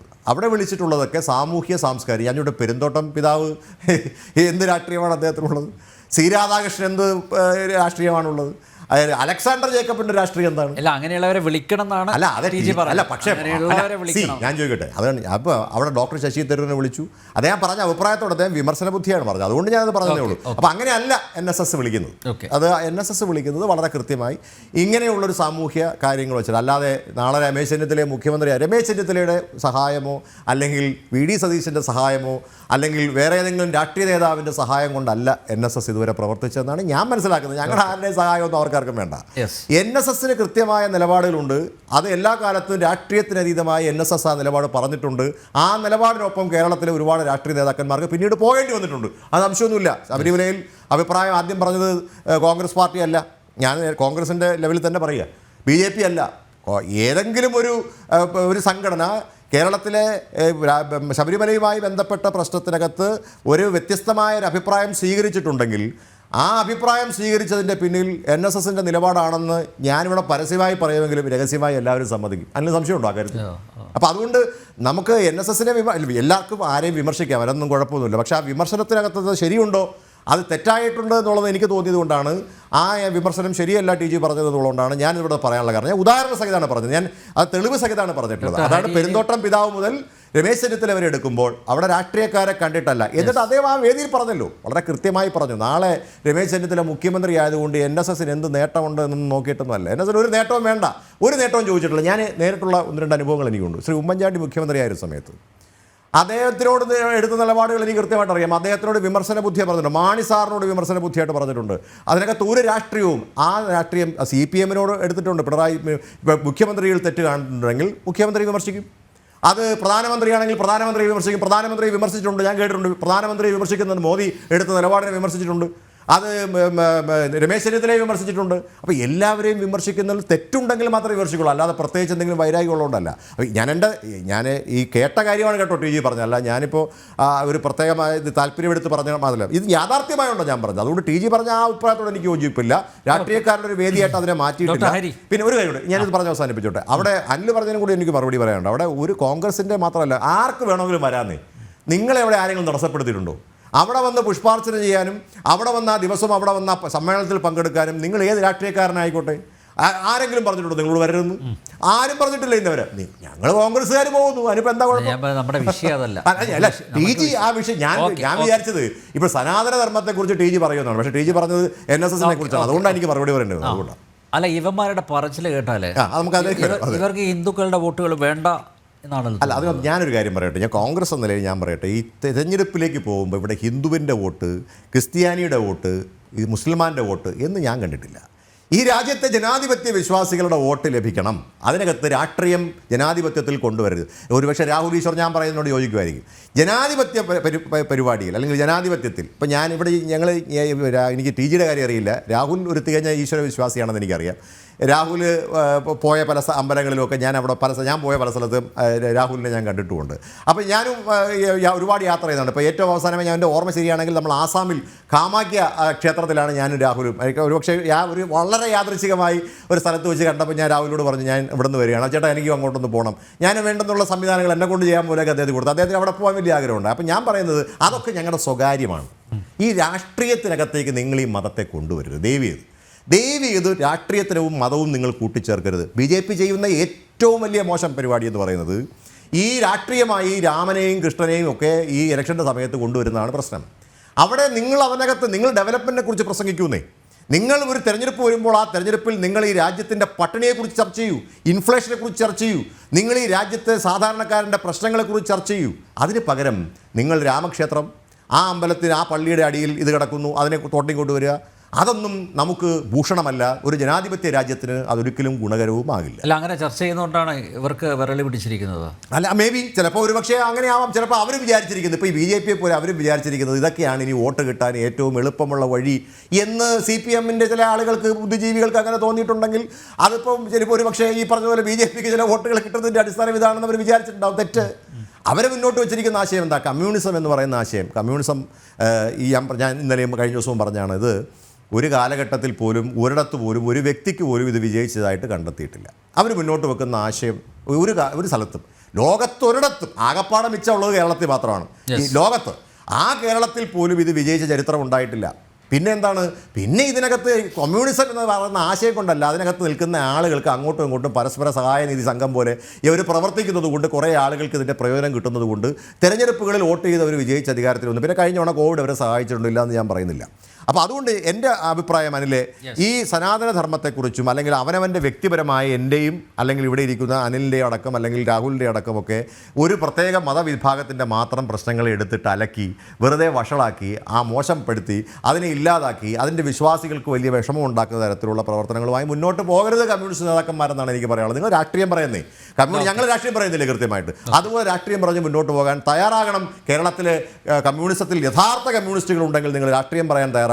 BJP ചെയ്യുന്നത് പോലെ ഇത്തരത്തിലുള്ള മതവിശ്വാസങ്ങളിൽ പിടിച്ച് രാഷ്ട്രീയം അധികാരത്തിലിരിക്കാം എന്ന് കരുതരുത്. തെറ്റായ മൗഢ്യമായ ധാരണയാണ്. കുറച്ചു കാലമൊക്കെ ആളുകൾ അത് വിശ്വസിക്കും, എല്ലാ കാലത്തും ആളുകൾക്ക് അത് വിശ്വസിക്കാൻ കഴിയില്ല. അവർ നിങ്ങൾക്കെതിരെ പ്രതികരിക്കും. അല്ല, എല്ലാവരും മതവും രാഷ്ട്രീയമൊക്കെ കൂട്ടിക്കലർത്തുന്നു. അല്ല, ഞാൻ ചോദിക്കട്ടെ, ഇല്ല, അത് അനിലിന്റെ അഭിപ്രായമായിട്ടാണ് ഞാൻ കണ്ടിട്ടുള്ളത്. ഞങ്ങൾ ഇതുവരെയും തെരഞ്ഞെടുപ്പ് ഉപയോഗിക്കുന്ന ഒരു ആയുധമാണിത്. അല്ല, അതെന്തുകൊണ്ടാണ്? അവിടെയാണ് പ്രശ്നം. ഞാൻ ചോദിക്കട്ടെ, ഇത് എന്തുകൊണ്ടാണ് അത്തരത്തിലൊരു ചിന്ത കമ്മ്യൂണിസ്റ്റ് പാർട്ടിക്ക് പോലും വന്നത്? മൂന്നാം തവണയും മോദി അധികാരത്തിൽ വന്നത് രാഷ്ട്രീയം കൊണ്ടല്ല, അല്ലെങ്കിൽ വികസനം പറഞ്ഞിട്ടല്ല. പറഞ്ഞത് രാമൻ്റെയും അതോടൊപ്പം തന്നെ കൃഷ്ണൻ്റെയും മധുരയുടെയും ഒക്കെ കാര്യം പറഞ്ഞിട്ടാണെന്നൊരു തോന്നൽ അവർക്ക് എങ്ങനെയോ ഉണ്ടായി എന്നുള്ളതാണ് യാഥാർത്ഥ്യം. അപ്പം നിങ്ങൾ അതിനെ കുറച്ചുകൂടി അതിനെ ഉറപ്പിച്ചു കൊടുക്കുകയാണ്, അങ്ങനെയല്ല ഇങ്ങനെയാണ് എന്ന് പറഞ്ഞു കൊടുക്കുകയാണ്. അപ്പോൾ അതുകൊണ്ട് ഏറ്റവും പ്രധാനമായിട്ട് എനിക്ക് പറയാനുള്ളത്, രാഷ്ട്രീയം ചർച്ച ചെയ്തെങ്കിൽ മാത്രമേ പട്ടിണിപ്പാവങ്ങൾക്ക് എന്തെങ്കിലും ഈ രാജ്യത്ത് പ്രയോജനം ഉണ്ടാവുകയുള്ളൂ. ഒരു സംശയം അക്കാര്യത്തിൽ വേണ്ട. ഓക്കെ രാഹുൽ, ഈ സനാതനത്തിൽ എന്താണ് ഈ അശ്ലീലം? ഇപ്പോൾ TG ഒരു തലമുതിർന്ന ഒരാളാണ്, നമ്മുടെ ഡോക്ടർ ഹരിക്കും നല്ല പ്രായമുണ്ട്. വലിയ പ്രായമല്ലേ, താടി നരച്ചതേ ഉള്ളൂ. ഓക്കെ, പക്ഷെ എന്നാലും ഒരു യുവതലമുറയുടെ പ്രതിനിധി എന്ന നിലയിൽ രാഹുലിൻ്റെ വീക്ഷണം അറിയാനുള്ള താല്പര്യമുണ്ട്. അനിൽജി, രണ്ട് കാര്യങ്ങളുണ്ട് ഇതിൽ. അതായത് എല്ലാ രാജ്യത്തും ഒരു റൈറ്റ് ലീനിങ്, വലത് എന്ന് പറയുന്ന രാഷ്ട്രീയവും ഇടത് എന്ന് പറയുന്ന രാഷ്ട്രീയവും ഉണ്ട്. ഈ റൈറ്റ് കൂടുതൽ ഐഡന്റിറ്റി, സ്വത്വം തുടങ്ങിയ കാര്യങ്ങളുമായി ബന്ധപ്പെട്ടിരിക്കും. ജാതി, മതം, വർഗം, ഭാഷ, വർണ്ണം തുടങ്ങിയ ജന്മം കൊണ്ട് കിട്ടുന്ന ഐഡന്റിറ്റീസുമായി ബന്ധപ്പെട്ടിരിക്കും. ലെഫ്റ്റ് എന്ന് പറയുന്നത് കൂടുതൽ സമ്പത്തിന്റെ രാഷ്ട്രീയം, സാമ്പത്തികമായ നിലപാട് പറയാം. യഥാർത്ഥത്തിൽ ഹരിജി പറഞ്ഞത് ഏറ്റവും നല്ല നെഹ്റൂവിയൻ സെക്കുലറിസത്തിന്റെ ഒരു വീക്ഷണമാണ്. യഥാർത്ഥത്തിൽ പക്ഷേ ഗാന്ധിയൻ സെക്കുലറിസം ഇതല്ല. ഗാന്ധിയൻ സെക്കുലറിസം എന്ന് പറയുന്നത് ബഹുസ്വരതയാണ്. ഒരു കോൺക്രീറ്റ് എക്സാമ്പിൾ എടുത്ത് പറയാം. സോമനാഥ ക്ഷേത്രം പണി കഴിപ്പിക്കാൻ മഹാനായ സർദാർ വല്ലഭായ് പട്ടേലിനും ഭാരതീയ വിദ്യാഭവനൊക്കെ തുടങ്ങിയ KM മുൻഷിക്കും വലിയ താല്പര്യമുണ്ട്. പക്ഷേ നിരീശ്വരവാദിയായ എത്തീസ്റ്റ് ലൈനുള്ള ലെഫ്റ്റ് ലിബറലായ നെഹ്റുജി അതിനെ എതിർക്കുകയാണ്. അങ്ങനെയാണ് സർദാർ പട്ടേലും KM മുൻഷിയും കൂടെ പോയി മഹാത്മാഗാന്ധിയെ കാണുന്നത്. അപ്പൊ മഹാത്മാഗാന്ധിയാണ് ഈ മധ്യവർത്തി ബാലൻസ് ആയ നിലപാടെടുക്കുന്നത്. മഹാത്മാഗാന്ധി പറയുന്നത് ഉറപ്പായിട്ടും ഈ അമ്പലം നമുക്ക് പുനരുദ്ധരിക്കണം, സോമനാഥൻ നമ്മുടെ അഭിമാനമാണ്, പക്ഷേ സ്റ്റേറ്റിന്റെ കാശ് എടുക്കണ്ട. ഈ 3 പൊസിഷൻസ് എല്ലായിടത്തും ഉണ്ട്, റൈറ്റും ലെഫ്റ്റും സെന്ററും. ഈ 3 പൊസിഷൻസിലൂടെ കണ്ടാലേ നമുക്ക് ഈ വിഷയങ്ങൾ മനസ്സിലാകുകയുള്ളൂ. യുവതലമുറയിൽ തന്നെ ഒരുപാട് പേർ കുറെ കൂടെ റൈറ്റ് കോൺഷ്യസ് ആവുന്നുണ്ട്. ഇപ്പം ഹിന്ദു കോൺഷ്യസ് ആകുന്നുണ്ട്. കാരണം ഇപ്പൊ ഉദയനിധി സ്റ്റാലിൻ സനാതനധർമ്മം, ഡെങ്കു, മലേറിയ, ആണ് നിർമ്മാർജ്ജനം ചെയ്യണമെന്ന് പറഞ്ഞു. ഞാനൊരു ഗാന്ധിയനാണ്, എന്താ പറയുക, മതസൗഹാർദ്ദവാദിയാണ്, എല്ലാവരുടെ വേദികളിലും പോകുന്നതാണ്. പക്ഷെ നമ്മളൊന്ന് ആലോചിച്ച് നോക്കൂ, ഇത് ക്രിസ്ത്യൻ ധർമ്മത്തെക്കുറിച്ചോ മുസ്ലിം ധർമ്മത്തെക്കുറിച്ചോ ആരെങ്കിലും പറയുമോ? ഇങ്ങനൊരു വാക്ക് അവരെ കുറിച്ച് പറയുന്നത് നമുക്ക് ചിന്തിക്കാനെങ്കിലും പറ്റുമോ? അങ്ങനെ പറഞ്ഞു കഴിഞ്ഞാൽ ഈ രാജ്യത്തുണ്ടാകുന്ന പ്രതിഷേധങ്ങൾ എത്രമാത്രമായിരിക്കും. അപ്പൊ എന്താ പ്രശ്നം എന്ന് പറഞ്ഞാൽ, ഹിന്ദു സമൂഹം ഒരു സോഫ്റ്റ് ടാർഗറ്റായി മാറരുത്. നമുക്ക് നമ്മുടെ നിലപാടുകൾ ഉറച്ചു പറയാൻ കഴിയണം. ഏറ്റവും സന്തോഷം, സച്ചിദാനന്ദ സ്വാമി അതിശക്തമായി ശ്രീ പിണറായി വിജയനെ തള്ളി പറഞ്ഞു. ഇന്നലെ അദ്ദേഹം പറയുകയുണ്ടായി, ശ്രീനാരായണ ഗുരുദേവൻ സനാതന ധർമ്മത്തിൽ അടിയുറച്ചു നിന്ന വ്യക്തിയാണ്, നേരെ പഠിക്കാത്തോണ്ടാണ് ചില ആൾക്കാർക്ക് വേദിയിൽ വെച്ച് തന്നെ തിരുത്തണമായിരുന്നു രാഹുലെ, താമസിച്ചു.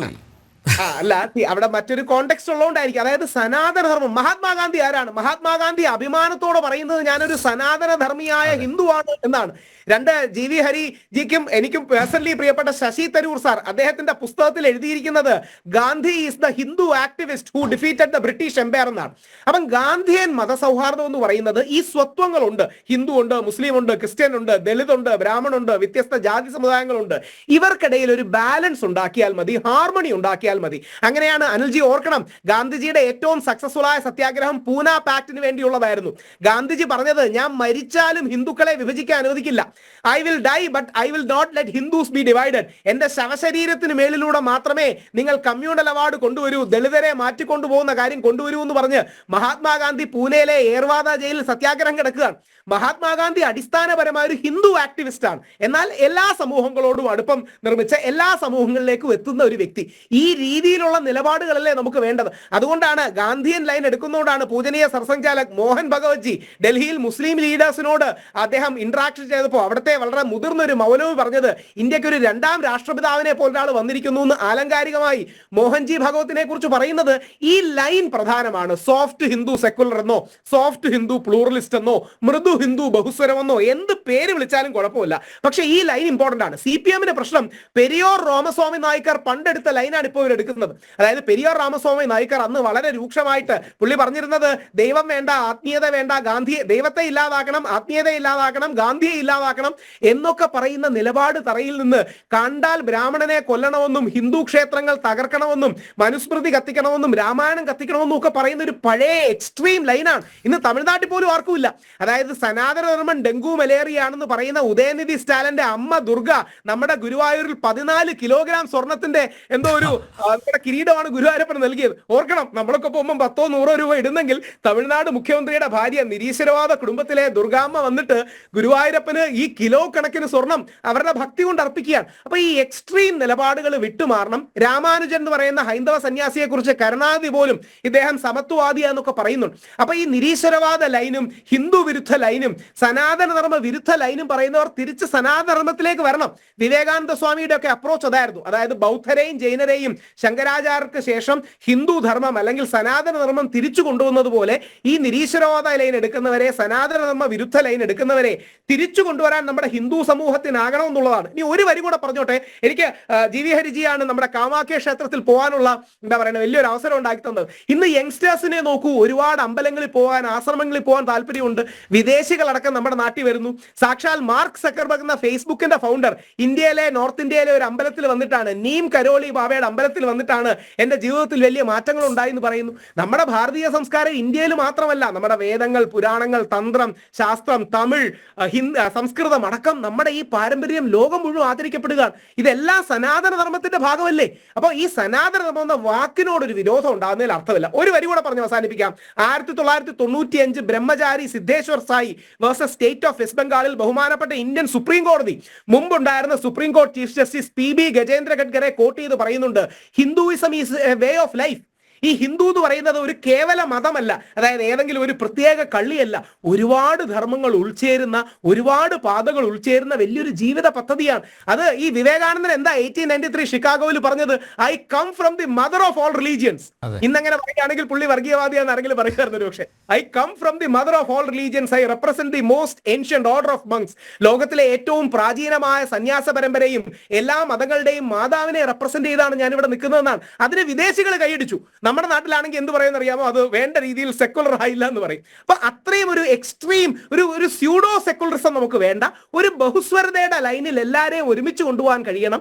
ആ ലൈൻ കോൺഗ്രസിന് ചിലപ്പോഴെങ്കിലും നഷ്ടമാകുന്നുണ്ട്. ജി വി ഹരിജിയോട് ഏറ്റവും ബഹുമാനം. മതേതരത്വം ഒരു വിഭാഗത്തിന് മാത്രം അപ്ലൈ ചെയ്താൽ പോരാ അല്ലേ? ഒരു വരി കൂടെ കടത്തി പറയട്ടെ. അതായത് സുഗതകുമാരി ടീച്ചർ അവസാന കാലത്ത് പറയുന്നുണ്ട് കോൺഗ്രസ്സുകാർ വന്ദേ മാതരം മറന്നുപോയി. അതായത് മതേതരത്വമല്ല ഞാൻ പറയുന്നതുകൊണ്ട് എനിക്ക് വിരോധം ആർക്കും തോന്നരുത്. മതസൗഹാർദ്ദമാണ് നമ്മുടെ ലൈൻ. അതായത് ബഹുസ്വരതയാണ് നമ്മുടെ ലൈൻ. ഗാന്ധിജിയെ ഓഗസ്റ്റ് 15 കുറച്ച് കമ്മ്യൂണിസ്റ്റുകാർ കാണുന്നുണ്ട്. നമ്മുടെ സ്വാതന്ത്ര്യം കിട്ടിയ ദിവസം ഉച്ചയ്ക്ക് 2 മണിക്ക് C രാജഗോപാലാചാര്യ കണ്ടതിന് ശേഷം ഇദ്ദേഹം ഗാന്ധിജി കമ്മ്യൂണിസ്റ്റുകാരോടും പറയുന്നുണ്ട്, നമുക്ക് ഹിന്ദു മുസ്ലിം സാഹോദര്യം വേണം, ബഹുസ്വരത വേണം. ഈ കേവലം മതേതരത്വം എന്നുള്ളത് ഒരു നെഹ്റുവിയൻ ഐഡിയയാണ്. ഈ നെഹ്റുവിയൻ ഐഡിയയിൽ ഈ ബഹുസ്വരതയ്ക്ക് സ്പേസ് ഇല്ല.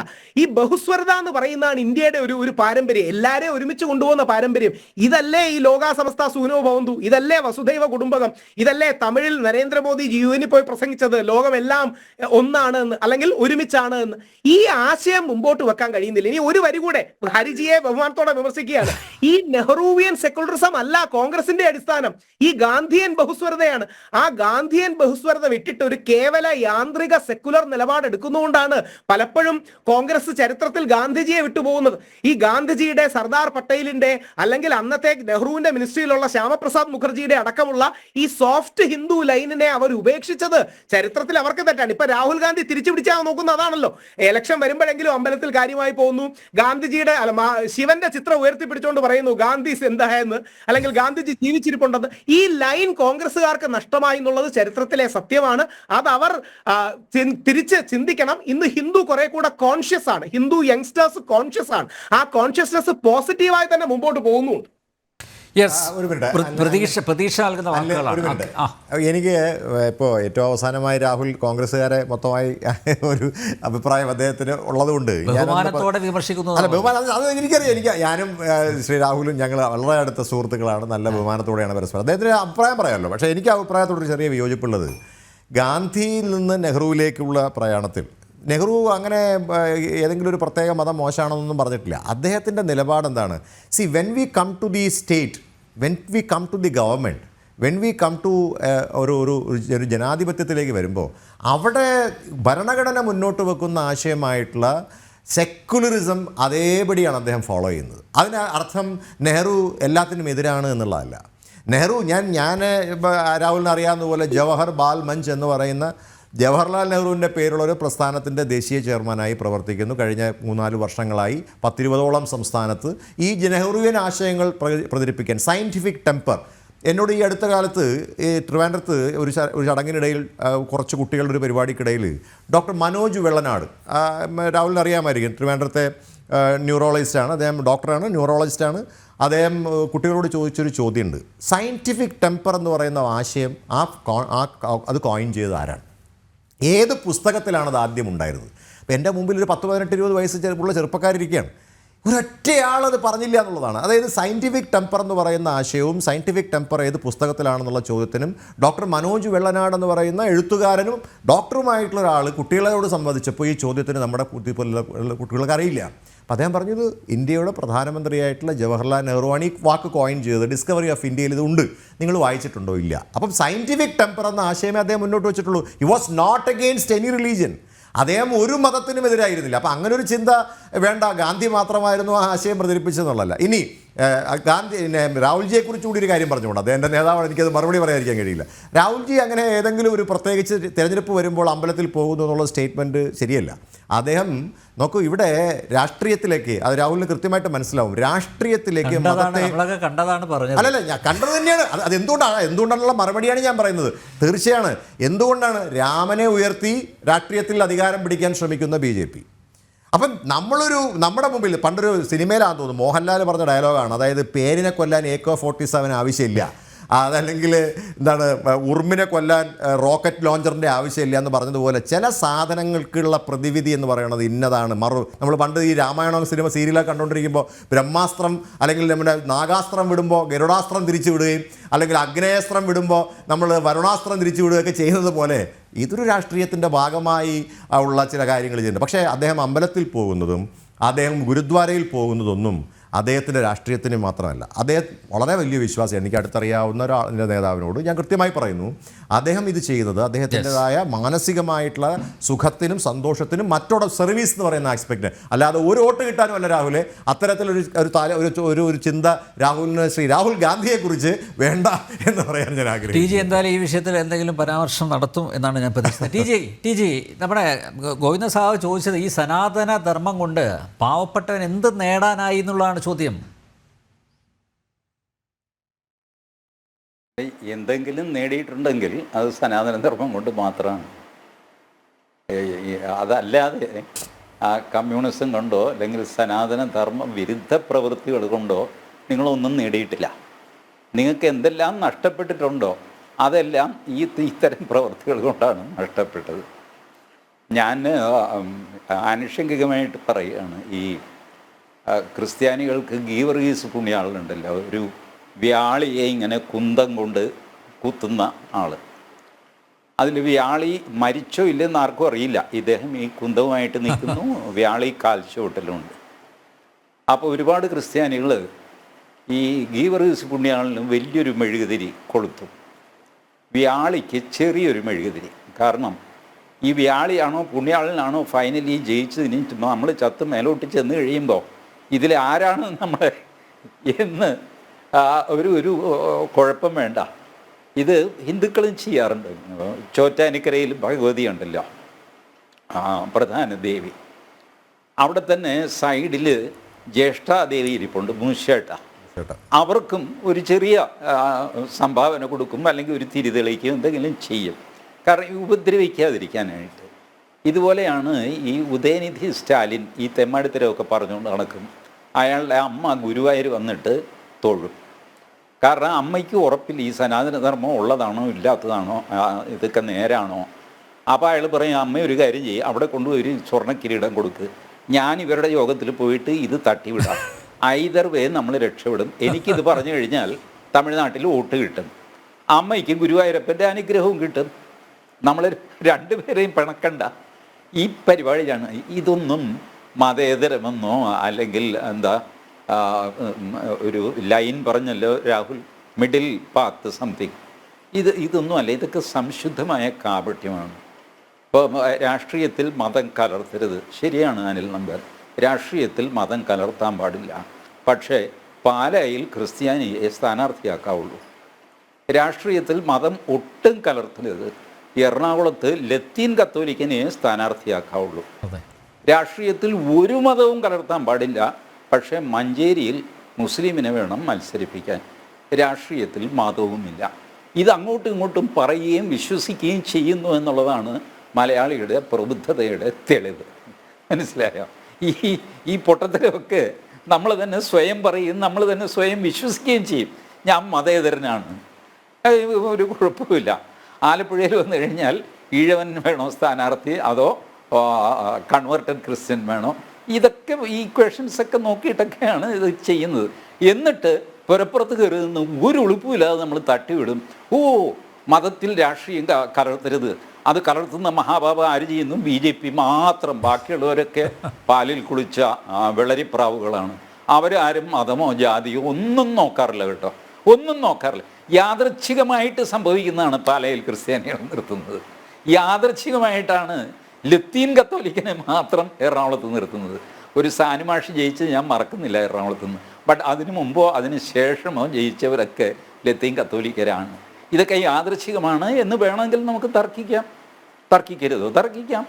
മഞ്ചേരിയിൽ സ്ഥിരം മുസ്ലിം ജയിച്ചു വരുന്നു, അത് യാദൃച്ഛികമാണ്. ഹിന്ദുവിന് ജയിക്കാൻ എന്താ? ഹിന്ദുവിന് മത്സരിച്ചോ, ജയിച്ചോ, തനിക്ക് വോട്ട് കിട്ടുന്നില്ല, അതിന് ഞാനെന്ത് വേണം എന്ന് കൗണ്ടറും ഒക്കെ ആർഗ്യൂ ചെയ്യുക. അങ്ങനെയൊക്കെ ചെയ്യും നമ്മൾ. കേരളത്തിലെ പ്രബുദ്ധരായ ജനതയുടെ ഒരു അവസ്ഥ ഇപ്പോൾ അങ്ങനെയാണ്. Every nonsense can be sold to our population, every nonsense.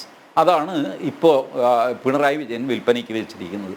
അതും സബ്സ്ക്രൈബ് ചെയ്യാൻ ആളുണ്ടാവും. സനാതനധർമ്മം ഡെങ്കു ആണെന്ന് അപ്പുറത്ത് പറഞ്ഞല്ലോ, അതിൻ്റെ കോപ്പി അടിക്കാൻ ഈ ഒന്നുമില്ലെങ്കിൽ ഉദയനിധി സ്റ്റാലിൻ ഒരു ചെറുപ്പക്കാരനല്ലേ, ആ ചെറുപ്പക്കാരൻ്റെ കോപ്പി അടിക്കേണ്ട ഒറിജിനൽ സാധനം EV രാമസ്വാമി നായരുടെ ഇരിപ്പുണ്ടല്ലോ, അത് കോപ്പി അടിക്കാമായിരുന്നല്ലോ. ഈ ചെറുക്കൻ്റെ വാക്കുകൾ കോപ്പി അടിക്കേണ്ട കാര്യം ഉണ്ടായിരുന്നില്ല. ബട്ട് ആ രീതിയിലാണ് രാഷ്ട്രീയം. ഞാൻ പറഞ്ഞതിൽ ഡോക്ടർ GB ഹരി പരിഭവിക്കേണ്ട കാര്യമില്ല.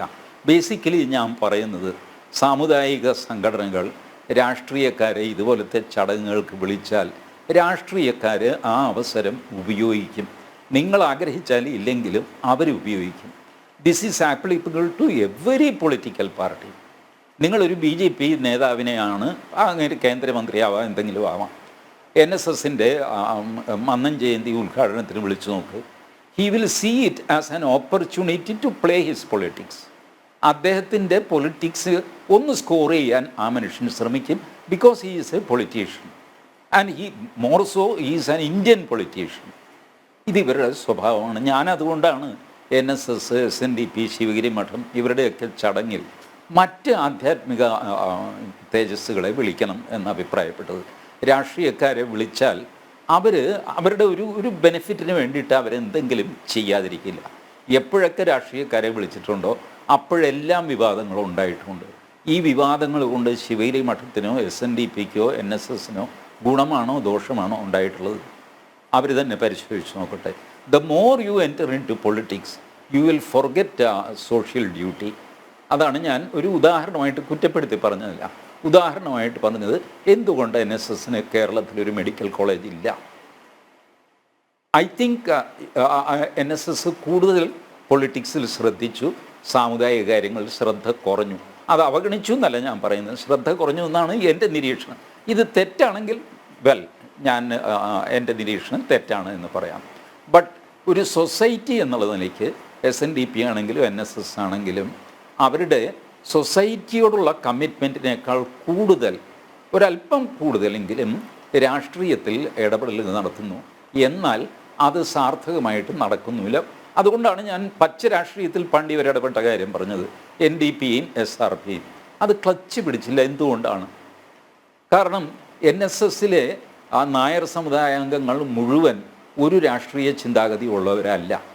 SNDPയിലും അങ്ങനെയല്ല. ശിവഗിരി മഠത്തിലെ സന്യാസിമാർക്ക് പോലും ഉള്ളിൽ അവർ വോട്ട് ചെയ്യുമ്പോൾ അവർക്കൊരു രാഷ്ട്രീയം ഉണ്ടാവുമല്ലോ. ഇതെല്ലാം തുല്യമാകണമെന്നില്ല. ഇപ്പോൾ രാഷ്ട്രീയ മുക്തമായിട്ടുള്ള ഒരു ഏരിയയിലുള്ളവർ രാഷ്ട്രീയത്തിലേക്ക് വരാതിരിക്കുക, രാഷ്ട്രീയക്കാരെ അങ്ങോട്ടും വിളിക്കാതിരിക്കുക, സൗഹൃദം പുലർത്തുന്നതുകൊണ്ട് കുഴപ്പമില്ല. ഏത് രാഷ്ട്രീയക്കാരനെ വിളിച്ചാലും നമുക്കതിനൊരു ന്യായം ഉണ്ടാകും. അദ്ദേഹം മുഖ്യമന്ത്രിയാണ്, അദ്ദേഹം പണ്ഡിതനാണ്, നല്ല പ്രാസംഗികനാണ്. നല്ല പ്രാസംഗികൻ എന്നുള്ള നിലയിലാണ് അദ്ദേഹത്തെ വിളിച്ചത്, രാഷ്ട്രീയക്കാരനായതുകൊണ്ടല്ല എന്നൊക്കെ പറഞ്ഞിട്ട് രാഷ്ട്രീയത്തെ നമുക്ക് മറ്റ് കാര്യങ്ങൾ വെച്ച് ക്യാൻസൽ ചെയ്യാൻ ശ്രമിക്കാം. But then politician is a politician and always a politician. He will score a political point and you will be helplessly watching. നിങ്ങൾക്കൊന്നും ചെയ്യാൻ പറ്റില്ല. ഇപ്പോൾ മുഖ്യമന്ത്രി പറഞ്ഞു, സച്ചിദാനന്ദ സ്വാമി അതേ വേദിയിൽ വെച്ച് മറുപടി പറയണമായിരുന്നു എന്ന് അനിൽ പറഞ്ഞില്ലേ? പറയാനൊരു ചാൻസ് ഉണ്ടായിരുന്നില്ല. കാരണം സച്ചിദാനന്ദ സ്വാമിയുടെ പ്രസംഗത്തിന് ശേഷമാണ് മുഖ്യമന്ത്രിയുടെ പ്രസംഗം. അവിടെ മുഖ്യമന്ത്രി അവിടെ ഇരിക്കെ ഞാൻ എൻ്റെ മറുപടി കേട്ടിട്ട് പോയാൽ മതി എന്ന് അദ്ദേഹത്തിന് പറയാൻ പറ്റുമോ? പറ്റില്ല. സച്ചിദാനന്ദ സ്വാമി, എനിക്കറിയാം, ഞാൻ പങ്കെടുത്ത ഒരു യോഗത്തിൽ ആലുവ ദേവതാശ്രമത്തിലെ സെമിനാറിലായിരുന്നു. സച്ചിദാനന്ദ സ്വാമി കൃതജ്ഞത പറയാനായിട്ടാണ് വന്നത്. അദ്ദേഹം പറഞ്ഞു, മോഹൻദാസിന് പറഞ്ഞതിനോട് ചിലതൊക്കെ എനിക്ക് കൂട്ടിച്ചേർക്കണമെന്നുണ്ട്, പക്ഷെ സമയമില്ല. അപ്പോൾ സദസ്സും ഞാനും അടക്കം പറഞ്ഞു, ഇല്ല സമയം സ്വാമി എടുത്തോളൂ പറഞ്ഞോളൂ. ബട്ട് ദാറ്റ് വാസ് നോട്ട് ഈ പറഞ്ഞ പോലെ ഈ ശിവഗിരി തീർത്ഥാടനത്തിൻ്റെ ഉദ്ഘാടനമോ അങ്ങനെയൊന്നും ആയിരുന്നില്ല. ഈ വാദിക്കാനും ജയിക്കാനുമല്ല, അറിയാനും അറിയിക്കാനുമാണ് എന്നുള്ള ഗുരുദേവൻ്റെ ആ ഡിബേറ്റിൻ്റെ ഓർമ്മയ്ക്കായിട്ട് നടത്തിയ യോഗമായിരുന്നു. അത് ഒരുപാട് ദിവസം ഉണ്ടായിരുന്നു. അതിലൊരു ദിവസത്തെ കാര്യമാണ് ഞാൻ ഈ പറഞ്ഞത്. ഇതുപോലെ ഈ അനവസരത്തിൽ അവിടെ സച്ചിദാനന്ദ സ്വാമിക്ക് സംസാരിക്കാൻ പറ്റുമായിരുന്നില്ല. അതുകൊണ്ട് അദ്ദേഹം സംസാരിച്ചില്ല. ഇന്ന് അദ്ദേഹം കേരള കൗമുദിയിൽ ഈ പറഞ്ഞ കാര്യങ്ങളെല്ലാം കേരള കൗമുദിയിലെ എഡിറ്റ് പേജിൽ ലേഖനമായിട്ട് എഴുതിയിട്ടുമുണ്ട്. അപ്പോൾ അവിടെ വെച്ച് തന്നെ മറുപടി പറഞ്ഞില്ല എന്നുള്ളത് അദ്ദേഹത്തിൻ്റെ ഒരു കുറ്റമായിട്ടോ കുറവായിട്ടോ കാണേണ്ടതില്ല. ബട്ട് ബേസിക്കലി ഞാൻ പറയുന്നത്, നിങ്ങൾ പൊളിറ്റീഷ്യൻസിനെ ഇൻവൈറ്റ് ചെയ്യുന്നതോടൊപ്പം ചില കുഴപ്പങ്ങൾ നിങ്ങൾ ഇൻവൈറ്റ് ചെയ്യുന്നു. അതുകൊണ്ട് എല്ലാ വേദികളും രാഷ്ട്രീയക്കാർക്കായിട്ട് തുറന്നു കൊടുക്കരുത്. രാഷ്ട്രീയക്കാരും ആ ഒരു ഡിസിപ്ലിൻ പാലിക്കാൻ പഠിക്കണം. ആ യോഗം ഈ വേദിയിലേക്ക് മറ്റൊരു വേദി പിണറായി പറയേണ്ടത് പറയും. കാരണം ഇന്ന് ഗോവിന്ദൻ മാഷയുടെ വാക്കുകളിൽ നിന്ന് മനസ്സിലാക്കിയതും അത് തന്നെയാണ്. കാരണം ഈ സനാതനധർമ്മം അത് ചർച്ച ചെയ്യപ്പെടണം.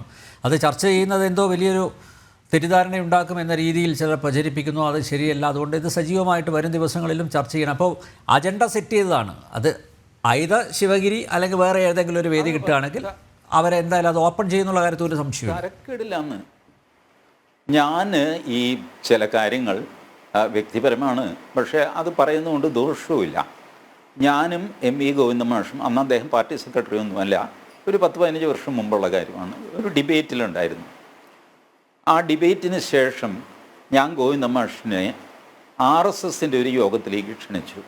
ഞാൻ പറഞ്ഞു, ഞാൻ RSSൽ പറഞ്ഞിട്ട് കുറേയധികം സ്വയം സേവകരെ നമുക്കൊരു ഹാളിൽ വിളിച്ചിട്ട് ഗോവിന്ദൻ മാഷ് കമ്മ്യൂണിസം എന്താണെന്ന് അവർക്ക് പറഞ്ഞു കൊടുക്കുക, അവരൊന്ന് അറിയട്ടെ, അവർക്ക് തെറ്റിദ്ധാരണയാണെന്നൊക്കെയാണ് മാഷ് ഈ ഡിബേറ്റിൽ പറഞ്ഞത്.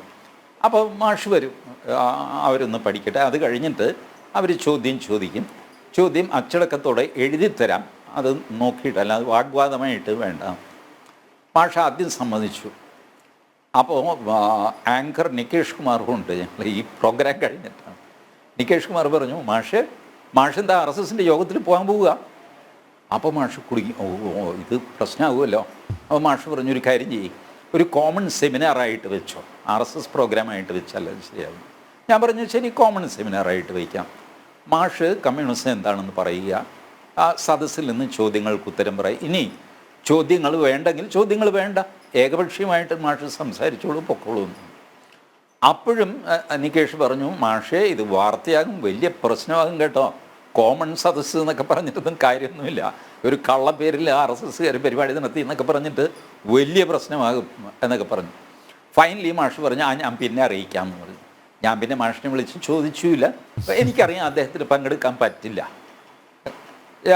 എന്ന് വെച്ചാൽ, അല്ലെ ഡിബേറ്റിൽ തോറ്റുപോകൂ അങ്ങനെ വിചാരിച്ചിട്ടൊന്നുമല്ല. ഈ വിഷയത്തിൻ്റെ ചർച്ചയിൽ RSSുമായിട്ട് സംവദിച്ചു എന്ന് പറഞ്ഞാൽ തന്നെ വലിയൊരു അപരാധമാണ് കമ്മ്യൂണിസ്റ്റ് പാർട്ടിയിൽ. ഇപ്പോൾ കോൺഗ്രസ്സിലും അങ്ങനെയാണ് കേട്ടോ. അവരുമായിട്ട് കൂട്ടുകൂടി അവരുടെ കൂടെ ഇരുന്ന് ചായ കുടിച്ചു എന്ന് പറഞ്ഞു കഴിഞ്ഞാൽ കഴിഞ്ഞു, നിങ്ങളുടെ പാർട്ടിയിലെ നിങ്ങളുടെ ഭാവി നശിക്കും. അപ്പോൾ അതുകൊണ്ട് അദ്ദേഹം ഓർമ്മയുണ്ടോ, ഗൗരിയമ്മയെ ചൊല്ലി ആദ്യമുണ്ടായ ഒരു പ്രശ്നം, ഗൗരിയമ്മയ്ക്ക് താക്കീത് കിട്ടിയത് പി പരമേശ്വരനുമായിട്ട് വേദി പങ്കിട്ടു എന്ന് പറഞ്ഞിട്ടാണ്. ആലപ്പുഴ ജില്ലയുടെ വികസനം പ്രമാണിച്ചു അങ്ങനെ എന്തോ ഒരു സെമിനാർ. പി പരമേശ്വരനും ആലപ്പുഴക്കാരനാണ്, ഗൗരിയമ്മയും ആലപ്പുഴക്കാരിയാണ്. ഈ ജില്ലാ കളക്ടർ വിളിച്ചു കഴിഞ്ഞപ്പോൾ ആ നാട്ടിലെ പ്രധാനപ്പെട്ട വ്യക്തിത്വങ്ങളെ എല്ലാം വിളിച്ചു. അതിനകത്ത് ഗൗരിയമ്മ ഉണ്ടായിരുന്നു, പി പരമേശ്വരൻ ഉണ്ടായിരുന്നു. കഴിഞ്ഞു ഗൗരിയമ്മയുടെ കഥ. ഗൗരിയമ്മയ്ക്കെതിരെ അച്ചടക്ക നടപടി എടുത്തു, താഴ്ത്തു എന്തൊക്കെയോ ചെയ്തു. ഇതൊക്കെ ഗൗരിയമ്മയെ പുറത്താക്കുന്നതിനൊക്കെ വളരെ മുമ്പാണ് കേട്ടോ. അപ്പോൾ ഇങ്ങനെയാണ് കേരളത്തിൻ്റെ ബൗദ്ധികമായ അന്തരീക്ഷം. അപ്പോൾ ഈ പറഞ്ഞ ഡിബേറ്റ് ഒന്നും നടക്കുമെന്ന് ഞാൻ വിചാരിക്കുന്നില്ല, ചർച്ചയും നടക്കുമെന്ന് ഞാൻ വിചാരിക്കുന്നില്ല. പക്ഷേ ഗോവിന്ദമാഷിന് ഇത് ചെയ്യാൻ എളുപ്പ വഴിയുണ്ട്. മുഖ്യമന്ത്രിയോട് പറഞ്ഞിട്ട് നിയമസഭയിൽ ഒരു 2 ദിവസം സനാതന ധർമ്മത്തെപ്പറ്റി ചർച്ച വയ്ക്കുക. അതിനകത്ത് ആകെ എന്താ, സംഘപരിവാർ ആബ്സെൻ്റ് ആയിരിക്കും, അത്രയല്ലേ ഉള്ളൂ. അതല്ലെങ്കിൽ തന്നെ അവർ ആബ്സെൻ്റാണ്, അതുകൊണ്ട് കുഴപ്പമൊന്നുമില്ല. അവരെപ്പറ്റി എന്തെല്ലാം നിങ്ങൾക്ക് ധൈര്യമായിട്ട് നിയമസഭയിൽ തെറി വിളിക്കാം അവരെ, കാരണം അവരുടെ പ്രതിനിധി അവിടെ ഇല്ലല്ലോ, നിങ്ങൾക്ക് എന്തും പറയാം.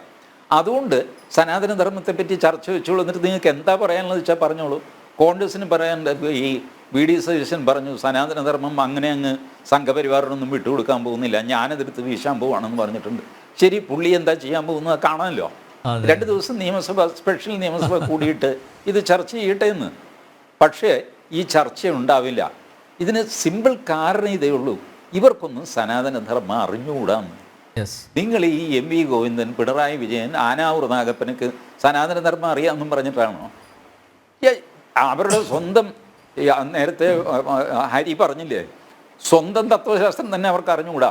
തൊഴിലാളി വർഗ സർവാധിപത്യം എന്താണെന്ന് ഒരു 20 മിനിറ്റ് കൊണ്ട് വിശദീകരിക്കാൻ പറഞ്ഞ് അവർക്ക് അറിഞ്ഞുകൂടാ. ഇപ്പം നടക്കുന്നത് ഈ കാശുണ്ടാക്കുക, വോട്ട് മേടിക്കുക, അങ്ങോട്ട് മറിക്കുക, ഇങ്ങോട്ട് മറിക്കുക, ജാതി മതം അതിട്ട് കളിക്കുക, അങ്ങനെയെങ്കിലും അധികാരം നിലനിർത്തുക, ഇങ്ങനത്തെ ഒരു കലാപരിപാടിയാണ് രാഷ്ട്രീയം ഇപ്പോൾ. അല്ലാതെ എന്ത് ഇത് മഹാത്മാഗാന്ധിയുടെ കാലത്തെ രാഷ്ട്രീയമാണെന്ന് വിചാരിച്ചോ? അങ്ങനെയൊന്നും അല്ല, അതൊക്കെ കഴിഞ്ഞു. ഇപ്പം ആളുകൾ ഇഷ്ടം പോലെ അങ്ങോട്ടും ഇങ്ങോട്ടും കൂറുമാറുന്നു, കാശ് മേടിക്കുന്നു, കൊടുക്കുന്നു, പിടിക്കപ്പെടുന്നു, ഡെപ്പോസിറ്റ് ചെയ്യുന്നു. അത് മറച്ചു വയ്ക്കാനായിട്ട് ഇപ്പോൾ പലരും അഭിപ്രായപ്പെടുന്നത്, കേരള ഫൈനാൻഷ്യൽ കോർപ്പറേഷൻ 100 കോടി രൂപ നഷ്ടം വന്നല്ലോ അംബാനിക്ക് കൊടുത്തിട്ട്. അംബാനിയെ നേരം വിളിച്ചാൽ 100 തവണ ചീത്ത വിളിക്കുന്ന ആൾക്കാരാണ്. അംബാനിക്ക് കൊണ്ടുപോയി കാശ് കൊടുത്തിട്ട് അവസാനം ഇപ്പോൾ കാശില്ല എന്ന് പറയുന്നു. അപ്പോൾ ഇത്തരം ചർച്ച വരാതിരിക്കാനായിട്ട് സനാതനധർമ്മം ചർച്ച ചെയ്യണം. എന്നാൽ അത് ചെയ്യുമോ? അതും ചെയ്യില്ല, അതിങ്ങനെ പറഞ്ഞുകൊണ്ട് നടക്കുകയുള്ളൂ.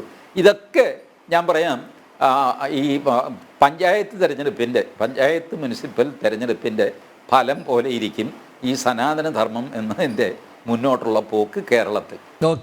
Okay TG. രാഹുൽ, ഈ സനാതനധർമ്മത്തെ ഇങ്ങനെ നിരന്തരം വിമർശിച്ചതുകൊണ്ട് എങ്ങനെയാണ് ഇവർ ബെനിഫിറ്റഡ് ആവാൻ പോകുന്നത്? ഇവർക്ക് എന്തെങ്കിലും പ്രയോജനം കിട്ടുമോ? അതോ ഈ മുസ്ലിം വോട്ട് ബാങ്ക് ഉറപ്പിക്കുക എന്നുള്ളത് കോൺഗ്രസ്സുകാരെ അടിച്ചുകൊണ്ട് വേണ്ട, അതൊക്കെ ഇങ്ങോട്ട് വരട്ടെ എന്ന ഒരു അമിതമായ ആഗ്രഹമായിരിക്കും ഇവരെ നയിക്കുന്നത്? അതിൽ അനിൽജി രണ്ട് കാര്യങ്ങളുണ്ട്. ഇപ്പം ടി ജി മോഹൻദാസ് ജി വളരെ വളരെ കൃത്യമായി പറഞ്ഞ പോലെ ഐഡന്റിറ്റി പൊളിറ്റിക്സ് നമ്മുടെ നാട്ടിലും ലോകത്തെല്ലായിടത്തും സ്ട്രോങ് ആണ്. ഇപ്പം ഡൊണാൾഡ് ട്രംപ് അമേരിക്കയിലെ ഐഡന്റിറ്റി പൊളിറ്റിക്സ് ആണ്. അവിടുത്തെ പ്രൊട്ടസ്റ്റന്റ്, ക്രിസ്ത്യൻ, വൈറ്റ് എന്നൊക്കെ പറയുന്ന ഒരു സ്വത്വത്തിന്റെ റെപ്രസെന്റേഷൻ കൂടിയാണ്. അതേപോലെ നമ്മുടെ നാട്ടിൽ ഈ ഐഡന്റിറ്റി പൊളിറ്റിക്സ് വളരെ സ്ട്രോങ് ആണ്. സനാതന ധർമ്മത്തെ, വിശിഷ്യ ഹിന്ദു വിശ്വാസങ്ങളെ ഒക്കെ ഈ രീതിയിൽ വിമർശിക്കുകയാണെങ്കിൽ മറുഭാഗത്ത് ഒരു കൺസോൾട്ടേഷൻ ഉണ്ടാക്കാം എന്ന ചിന്തയിൽ നിന്നാണ് പലപ്പോഴും ഇത് വരുന്നത്. അപ്പൊ അവിടെയാണ് മഹാത്മാഗാന്ധി ചെയ്തിരുന്ന കാര്യം. മഹാത്മാഗാന്ധിയും ഐഡന്റിറ്റി പൊളിറ്റിക്സിനോട് കുറെയൊക്കെ താതാത്മ്യം പ്രാപിച്ചിരുന്ന വ്യക്തിയായിരുന്നു. പൂർണ്ണമായിട്ടല്ലെങ്കിലും കുറെയൊക്കെ താതാത്മ്യം പ്രാപിച്ചിരുന്ന വ്യക്തിയായിരുന്നു. അന്ന് മുഹമ്മദ് അലി ജിന്ന ഒരു വല്ലാത്ത രീതിയിൽ വളരുമ്പോൾ അദ്ദേഹം മൗലാന അബുൽ കലാം ആസാദിനെ കോൺഗ്രസിന്റെ പ്രസിഡന്റ് ആക്കുന്നുണ്ട്. എന്നിട്ട് അതിന്റെ മെസ്സേജ് എന്ന് പറഞ്ഞാൽ, നോക്കൂ, മദ്യപിക്കുന്ന, പന്നിയിറച്ചി കഴിക്കുന്ന നിരീശ്വരവാദിയായ ജിന്നയാണ് മുസ്ലിങ്ങളുടെ വോട്ട് കൊണ്ടുപോകുന്നതിന് പകരം വിശ്വാസിയായ ഖുറാൻ പണ്ഡിതനായ മൗലാന ആസാദാണ് കോൺഗ്രസിന്റെ പ്രസിഡന്റ് എന്നാണ്. അവിടെയാണ് നേരത്തെ സയന്റിഫിക് ടെമ്പർ തീർച്ചയായിട്ടും വേണം, പക്ഷേ സയന്റിഫിക് ടെമ്പറിന്റെ കൂടെ ഒരു സ്പിരിച്വൽ ഹെറിറ്റേജ് കൂടെ ബാലൻസും ബ്ലെൻഡും ചെയ്യാൻ നമുക്ക് കഴിയണം. ഈ ബഹുസ്വരതയെ നമ്മൾ എങ്ങനെ മാനേജ് ചെയ്യുന്നു എന്നുള്ളതല്ലേ. അതുകൊണ്ട് തന്നെയല്ലേ ഇപ്പം ദേശീയവാദികളായ ആൾക്കാരെ കൂടെ നിർത്താൻ, ദേശീയവാദ മുസ്ലിങ്ങളെയും ദേശീയവാദികളായ ക്രിസ്ത്യാനികളെയും കൂടെ നിർത്താൻ വേണ്ടിയല്ലേ RSS മുസ്ലിം രാഷ്ട്രീയ മഞ്ചും ക്രിസ്ത്യൻ രാഷ്ട്രീയ മഞ്ചും തുടങ്ങുന്നത്. അപ്പോൾ ആ നാഷണലിസ്റ്റിക് സ്പേസോടുകൂടി ഇന്ത്യയുടെ ബഹുസ്വരതയും ദേശീയതയും എല്ലാം യോജിച്ച് നിൽക്കുന്നവർക്ക് ഒരുമിക്കാൻ ഒരു സ്പേസ് വേണം എന്ന ചിന്ത കൊണ്ടാണല്ലോ സുദർശൻ ജി മുതൽ ഒരുപാട് പേർ വളരെ ആക്റ്റീവായി പോകുന്നത്. ഇപ്പൊ ഇന്ദ്രേഷ് കുമാർജിയെ പോലെ വളരെ മുതിർന്ന ഒരു സ്വയം സേവകനാണ് അതിന്റെ ചാർജ് എന്നാണ് മാധ്യമങ്ങളിൽ നമ്മൾ അറിയുന്നത്. അപ്പൊ ഈ reach out to all communities ഒരു ഭാഗത്ത് വേണം. GV ഹരിജിയെ പോലെ നെഹ്റുവിയൻ സെക്കുലറിസം മനസ്സിൽ കൊണ്ടു നടക്കുന്ന ആൾക്കാരുണ്ടാകാം. അവർ ഒരു 50%, ബാക്കി ഒരു 50% സ്വത്വം, സമുദായം, എന്താ പറയുക, ജാതി, മതം, സ്പേസ്, പ്രദേശം, ഇത്തരം കാര്യങ്ങളിലും കൂടെ വോട്ട് ചെയ്യുന്നവരാണ്. കോൺഗ്രസിന് എന്തുകൊണ്ടാണ് തമിഴ്നാട് നഷ്ടമാകുന്നത്? ഹിന്ദി വിരുദ്ധ പ്രക്ഷോഭങ്ങൾ വന്നു, തമിഴ് ഐഡന്റിറ്റി ഉയർന്നു വന്നു. ഇതൊക്കെ ഐഡന്റിറ്റി പൊളിറ്റിക്സിന്റെ ഭാഗമാണ്. അപ്പൊ ഐഡന്റിറ്റി പൊളിറ്റിക്സ് ഇല്ലാന്ന് നമ്മൾ കണ്ണടച്ചിരുട്ടാക്കരുത്. അതുകൊണ്ടാണ് നേരത്തെ പറഞ്ഞ പോലെ തിരുവനന്തപുരത്ത് ഒന്നെങ്കിൽ നായരോ നാടാരോ, അല്ലെങ്കിൽ എറണാകുളത്ത് വന്നാൽ ലത്തീൻ കത്തോലിക്കൻ തന്നെ വേണം, പാലേ പോകുമ്പോൾ ക്രിസ്ത്യാനി വേണം, മഞ്ചേരിയിൽ മുസ്ലിം വേണം എന്ന് പറയുന്നതിന്റെ റീസൺ എന്ന് പറഞ്ഞാൽ ഈ ഐഡന്റിറ്റികളും കൂടി നമ്മുടെ രാഷ്ട്രീയത്തിന്റെ സത്യസന്ധമായ ഒരു കാര്യമാണ്.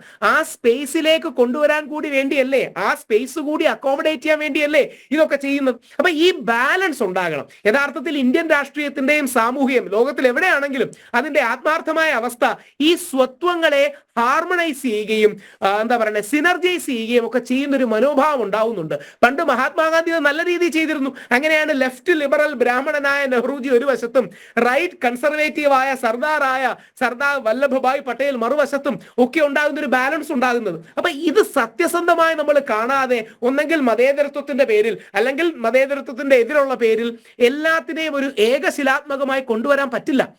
പകരം ഈ വൈവിധ്യത്തെ നമുക്ക് എങ്ങനെ ഹാർമണൈസ് ചെയ്ത് മുമ്പോട്ട് പോകാം, എങ്ങനെ ബാലൻസ് ചെയ്ത് മുമ്പോട്ട് പോകാം, എങ്ങനെ സന്തുലിതമായി മുമ്പോട്ട് പോകാം, ഇതല്ലേ പ്രാക്ടിക്കലി പോസിബിൾ ആകുള്ളൂ. ഇതല്ലേ ഏതൊരു രാജ്യത്തും പോസിബിൾ ആകുള്ളൂ, ഇന്ത്യയിൽ മാത്രമല്ല.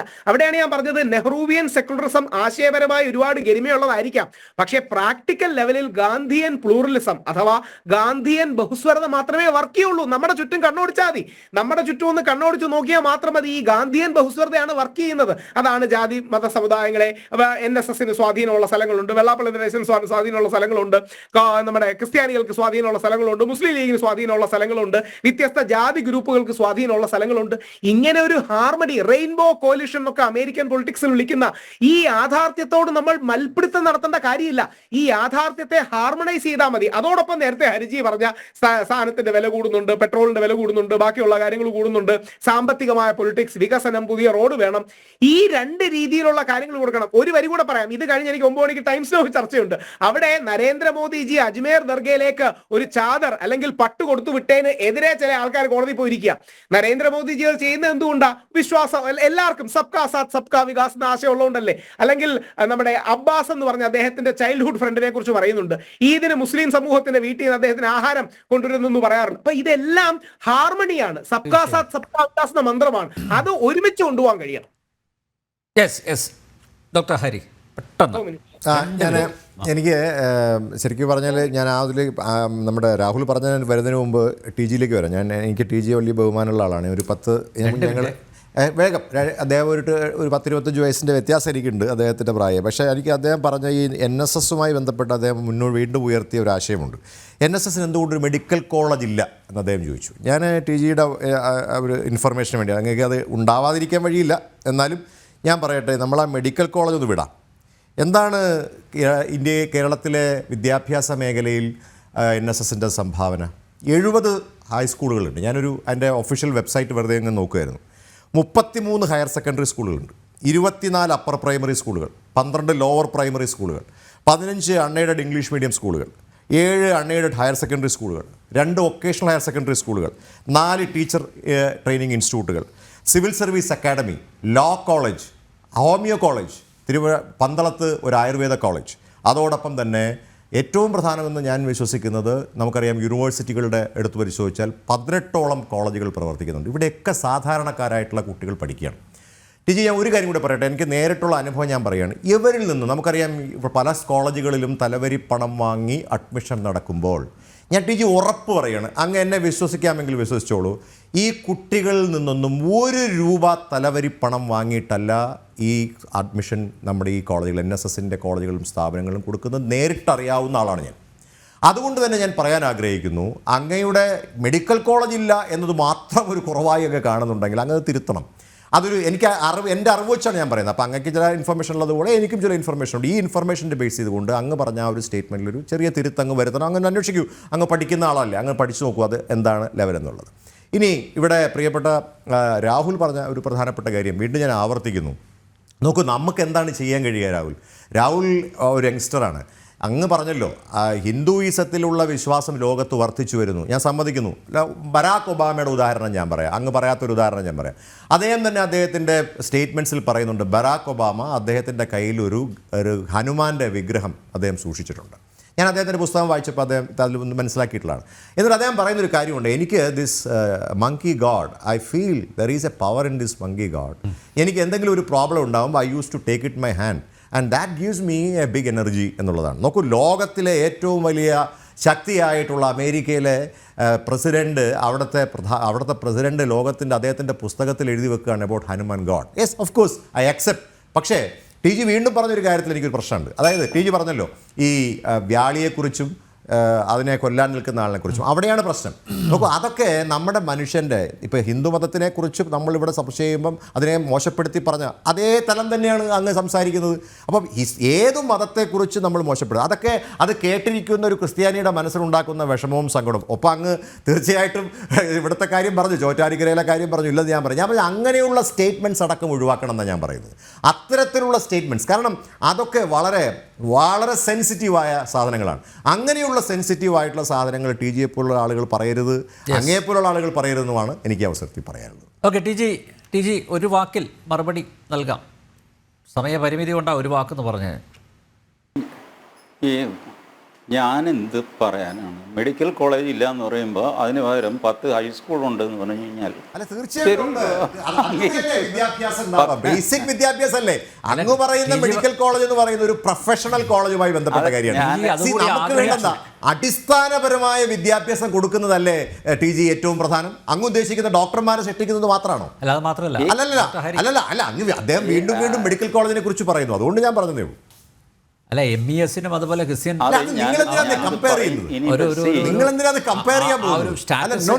അതൊന്നുമല്ല. ഞാൻ പറയട്ടെ, ഒരു മെഡിക്കൽ കോളേജ് ഉണ്ടാവുക എന്നതാണ് എല്ലാത്തിന്റെയും അടിസ്ഥാനം എന്ന് ടി ജി പറയുമ്പോൾ എനിക്ക് സങ്കടം തോന്നുന്നു. സമയമില്ല പെട്ടെന്ന് എന്ന് അത് അങ്ങനെ അടിസ്ഥാനമാണെന്നൊന്നും ഞാൻ പറഞ്ഞിട്ടില്ല. ഹരി ഒരു പോയിന്റ് ഡിഫെൻസീവിലാകുമ്പോഴുണ്ടല്ലോ ഇല്ലാത്ത കാര്യങ്ങൾ മെഡിക്കൽ കോളേജാണ് എല്ലാത്തിന്റെ അടിസ്ഥാനം എന്ന് ഞാനിപ്പോ പറഞ്ഞു. ഞാൻ പറഞ്ഞത് ഒരു മെഡിക്കൽ കോളേജ് NSSന് ഇല്ല. അതിന്റെ കാരണമായിട്ട് ഞാൻ പറഞ്ഞത് സാമൂഹിക കാര്യങ്ങളെക്കാൾ അതൊരു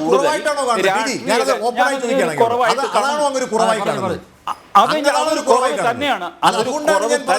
അതാണ് ഞാൻ എന്റെ ഉത്തരം. ഇതാണ് ആയിരക്കണക്കിന് സാധാരണക്കാരായ പിഞ്ചു കുഞ്ഞുങ്ങളെ ഒരു 10ാം ക്ലാസ്സും 11ാം ക്ലാസ്സും 12ാം ക്ലാസ്സും വരെ എത്തിക്കുമ്പോ അതാണോ പ്രധാന മെഡിക്കൽ കോളേജ്?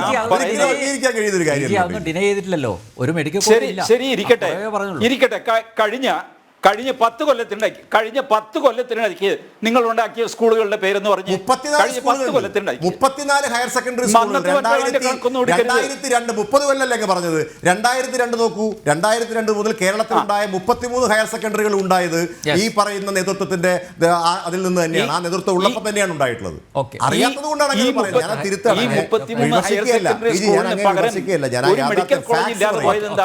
അത് ചോദിക്കുമ്പോ അത് ചോദിക്കുമ്പോൾ നിങ്ങൾക്ക് പൊള്ളുന്നത് എന്തിനാണ് ഒരു മെഡിക്കൽ കോളേജ് ഞാൻ facts അല്ലേ പറയുന്നത്? അങ്ങനെയോട് ചോദിച്ചതാ. അല്ലല്ല, ടിജി, ഒറ്റ മിനിറ്റ്. അങ്ങനോട് ചോദിച്ചു മെഡിക്കൽ കഴിഞ്ഞ കോളേജ് ഉണ്ടോ? 30 ഇതാണ് വർഷം ചോദ്യം. ഉണ്ടായ സ്കൂളുകളുടെ പേര് പറയാൻ പറഞ്ഞു. ഞാൻ പറഞ്ഞു 33 ഹയർ സെക്കൻഡറി സ്കൂളുകൾ ഉണ്ടായത് കഴിഞ്ഞ 30 കൊല്ലത്തിനിടയിലാണ്. കഴിഞ്ഞ 30 കൊല്ലത്തിനിടയിലാണ് ഉണ്ടായത്. ശരി ശരി ഈ 33 ഹയർ സെക്കൻഡറി സ്കൂളുകൾ ഒരു മെഡിക്കൽ കോളേജിന് തുല്യമാണോ? അല്ല, എനിക്ക് മനസ്സിലാവുന്നില്ല ഈ മെഡിക്കൽ കോളേജ് എന്താണ്. അതെന്തൊരു ഇൻഡിക്കേറ്റർ ആണ് എനിക്ക് മനസ്സിലാവുന്നില്ല. മനസ്സിലാവുന്നില്ലെങ്കിൽ സാർ, ഞാൻ പറയട്ടെ, സമുദായത്തിന് മെഡിക്കൽ കോളേജിനെ ഒരു ഇൻഡിക്കേറ്റർ ആയി ഒരു എക്സലൻസിന്റെ അങ്ങ് ഒരു സിവിൽ സർവീസ് അക്കാഡമിയെ കുറിച്ച് പറഞ്ഞു നോക്കൂ. That is an indicator for ഈ പറഞ്ഞതുപോലെ എക്സലൻസ്. മെഡിക്കൽ കോളേജ് എന്നെ സംബന്ധിച്ച്, എന്റെ മകൻ ഒരു മെഡിക്കൽ സ്റ്റുഡന്റ് ആണ്. ഞാൻ പറയുന്നു എന്റെ മകൻ ഒരു മെഡിക്കൽ സ്റ്റുഡന്റ് ആയിട്ടുള്ള ആൾ, ഞാൻ പറയുന്നു it is not an indicator of excellence. ഞാൻ അടിയുറപ്പിച്ച് പറയണത്. I did not say that it is an indicator of excellence. I only said that you don't have a medical college. Okay. That is not an issue. That is not a big problem. That is not a problem. That is not a problem. നമുക്ക് എന്തായാലും ഞാൻ ഈ പറഞ്ഞ പോലെ ഈ കാര്യങ്ങൾ fax പറഞ്ഞതേ ഉള്ളൂ. ടിജിയുടെ ഈ വാക്കുകൾ ഞാനൊരു കാര്യം പറയാം. ഇത് സുകുമാരൻ നായർ സാറിനോട് ചോദിച്ചതാണ്. സുകുമാരൻ നായർ സാർ അതിന് മറുപടിയും പറഞ്ഞു. എന്താണെന്നറിയാമോ? കാശില്ല എന്ന് പറഞ്ഞു. കാശില്ല, അത് സത്യവും. കോടിക്കണക്കിന് രൂപ പിരിച്ച് ഒരു മെഡിക്കൽ കോളേജ് നടത്തണമെങ്കിൽ എന്റെ അഭിപ്രായത്തിൽ ഞാൻ പഠിച്ചിട്ടുണ്ട്, കുറഞ്ഞത് അല്ല ഞാൻ പറഞ്ഞോട്ടെ, 50 കോടി രൂപ ഇല്ലാതെ അല്ലെങ്കിൽ 100 കോടി രൂപ ഇല്ലാതെ ഒരു മെഡിക്കൽ കോളേജ് തുടങ്ങാൻ കഴിയില്ല. അത്രയും കാശ് സാധാരണക്കാരായിട്ടുള്ള ആളുകൾ പിടിയേരി വാങ്ങിച്ചുണ്ടാക്കിയ ഒരു പ്രസ്ഥാനത്തിന് അതിന് പൈസ ഉണ്ടാവില്ലെന്ന് അദ്ദേഹം പറഞ്ഞിട്ടുണ്ട്. നമുക്ക് അവസാനിപ്പിക്കാം. എന്തായാലും വളരെയധികം നന്ദി. ഈ ചർച്ച സജീവമാക്കിയതിന് ജനറൽ ഡിബേറ്റ് ഇവിടെ പൂർണ്ണമാകുന്നു. നന്ദി, നമസ്തേ.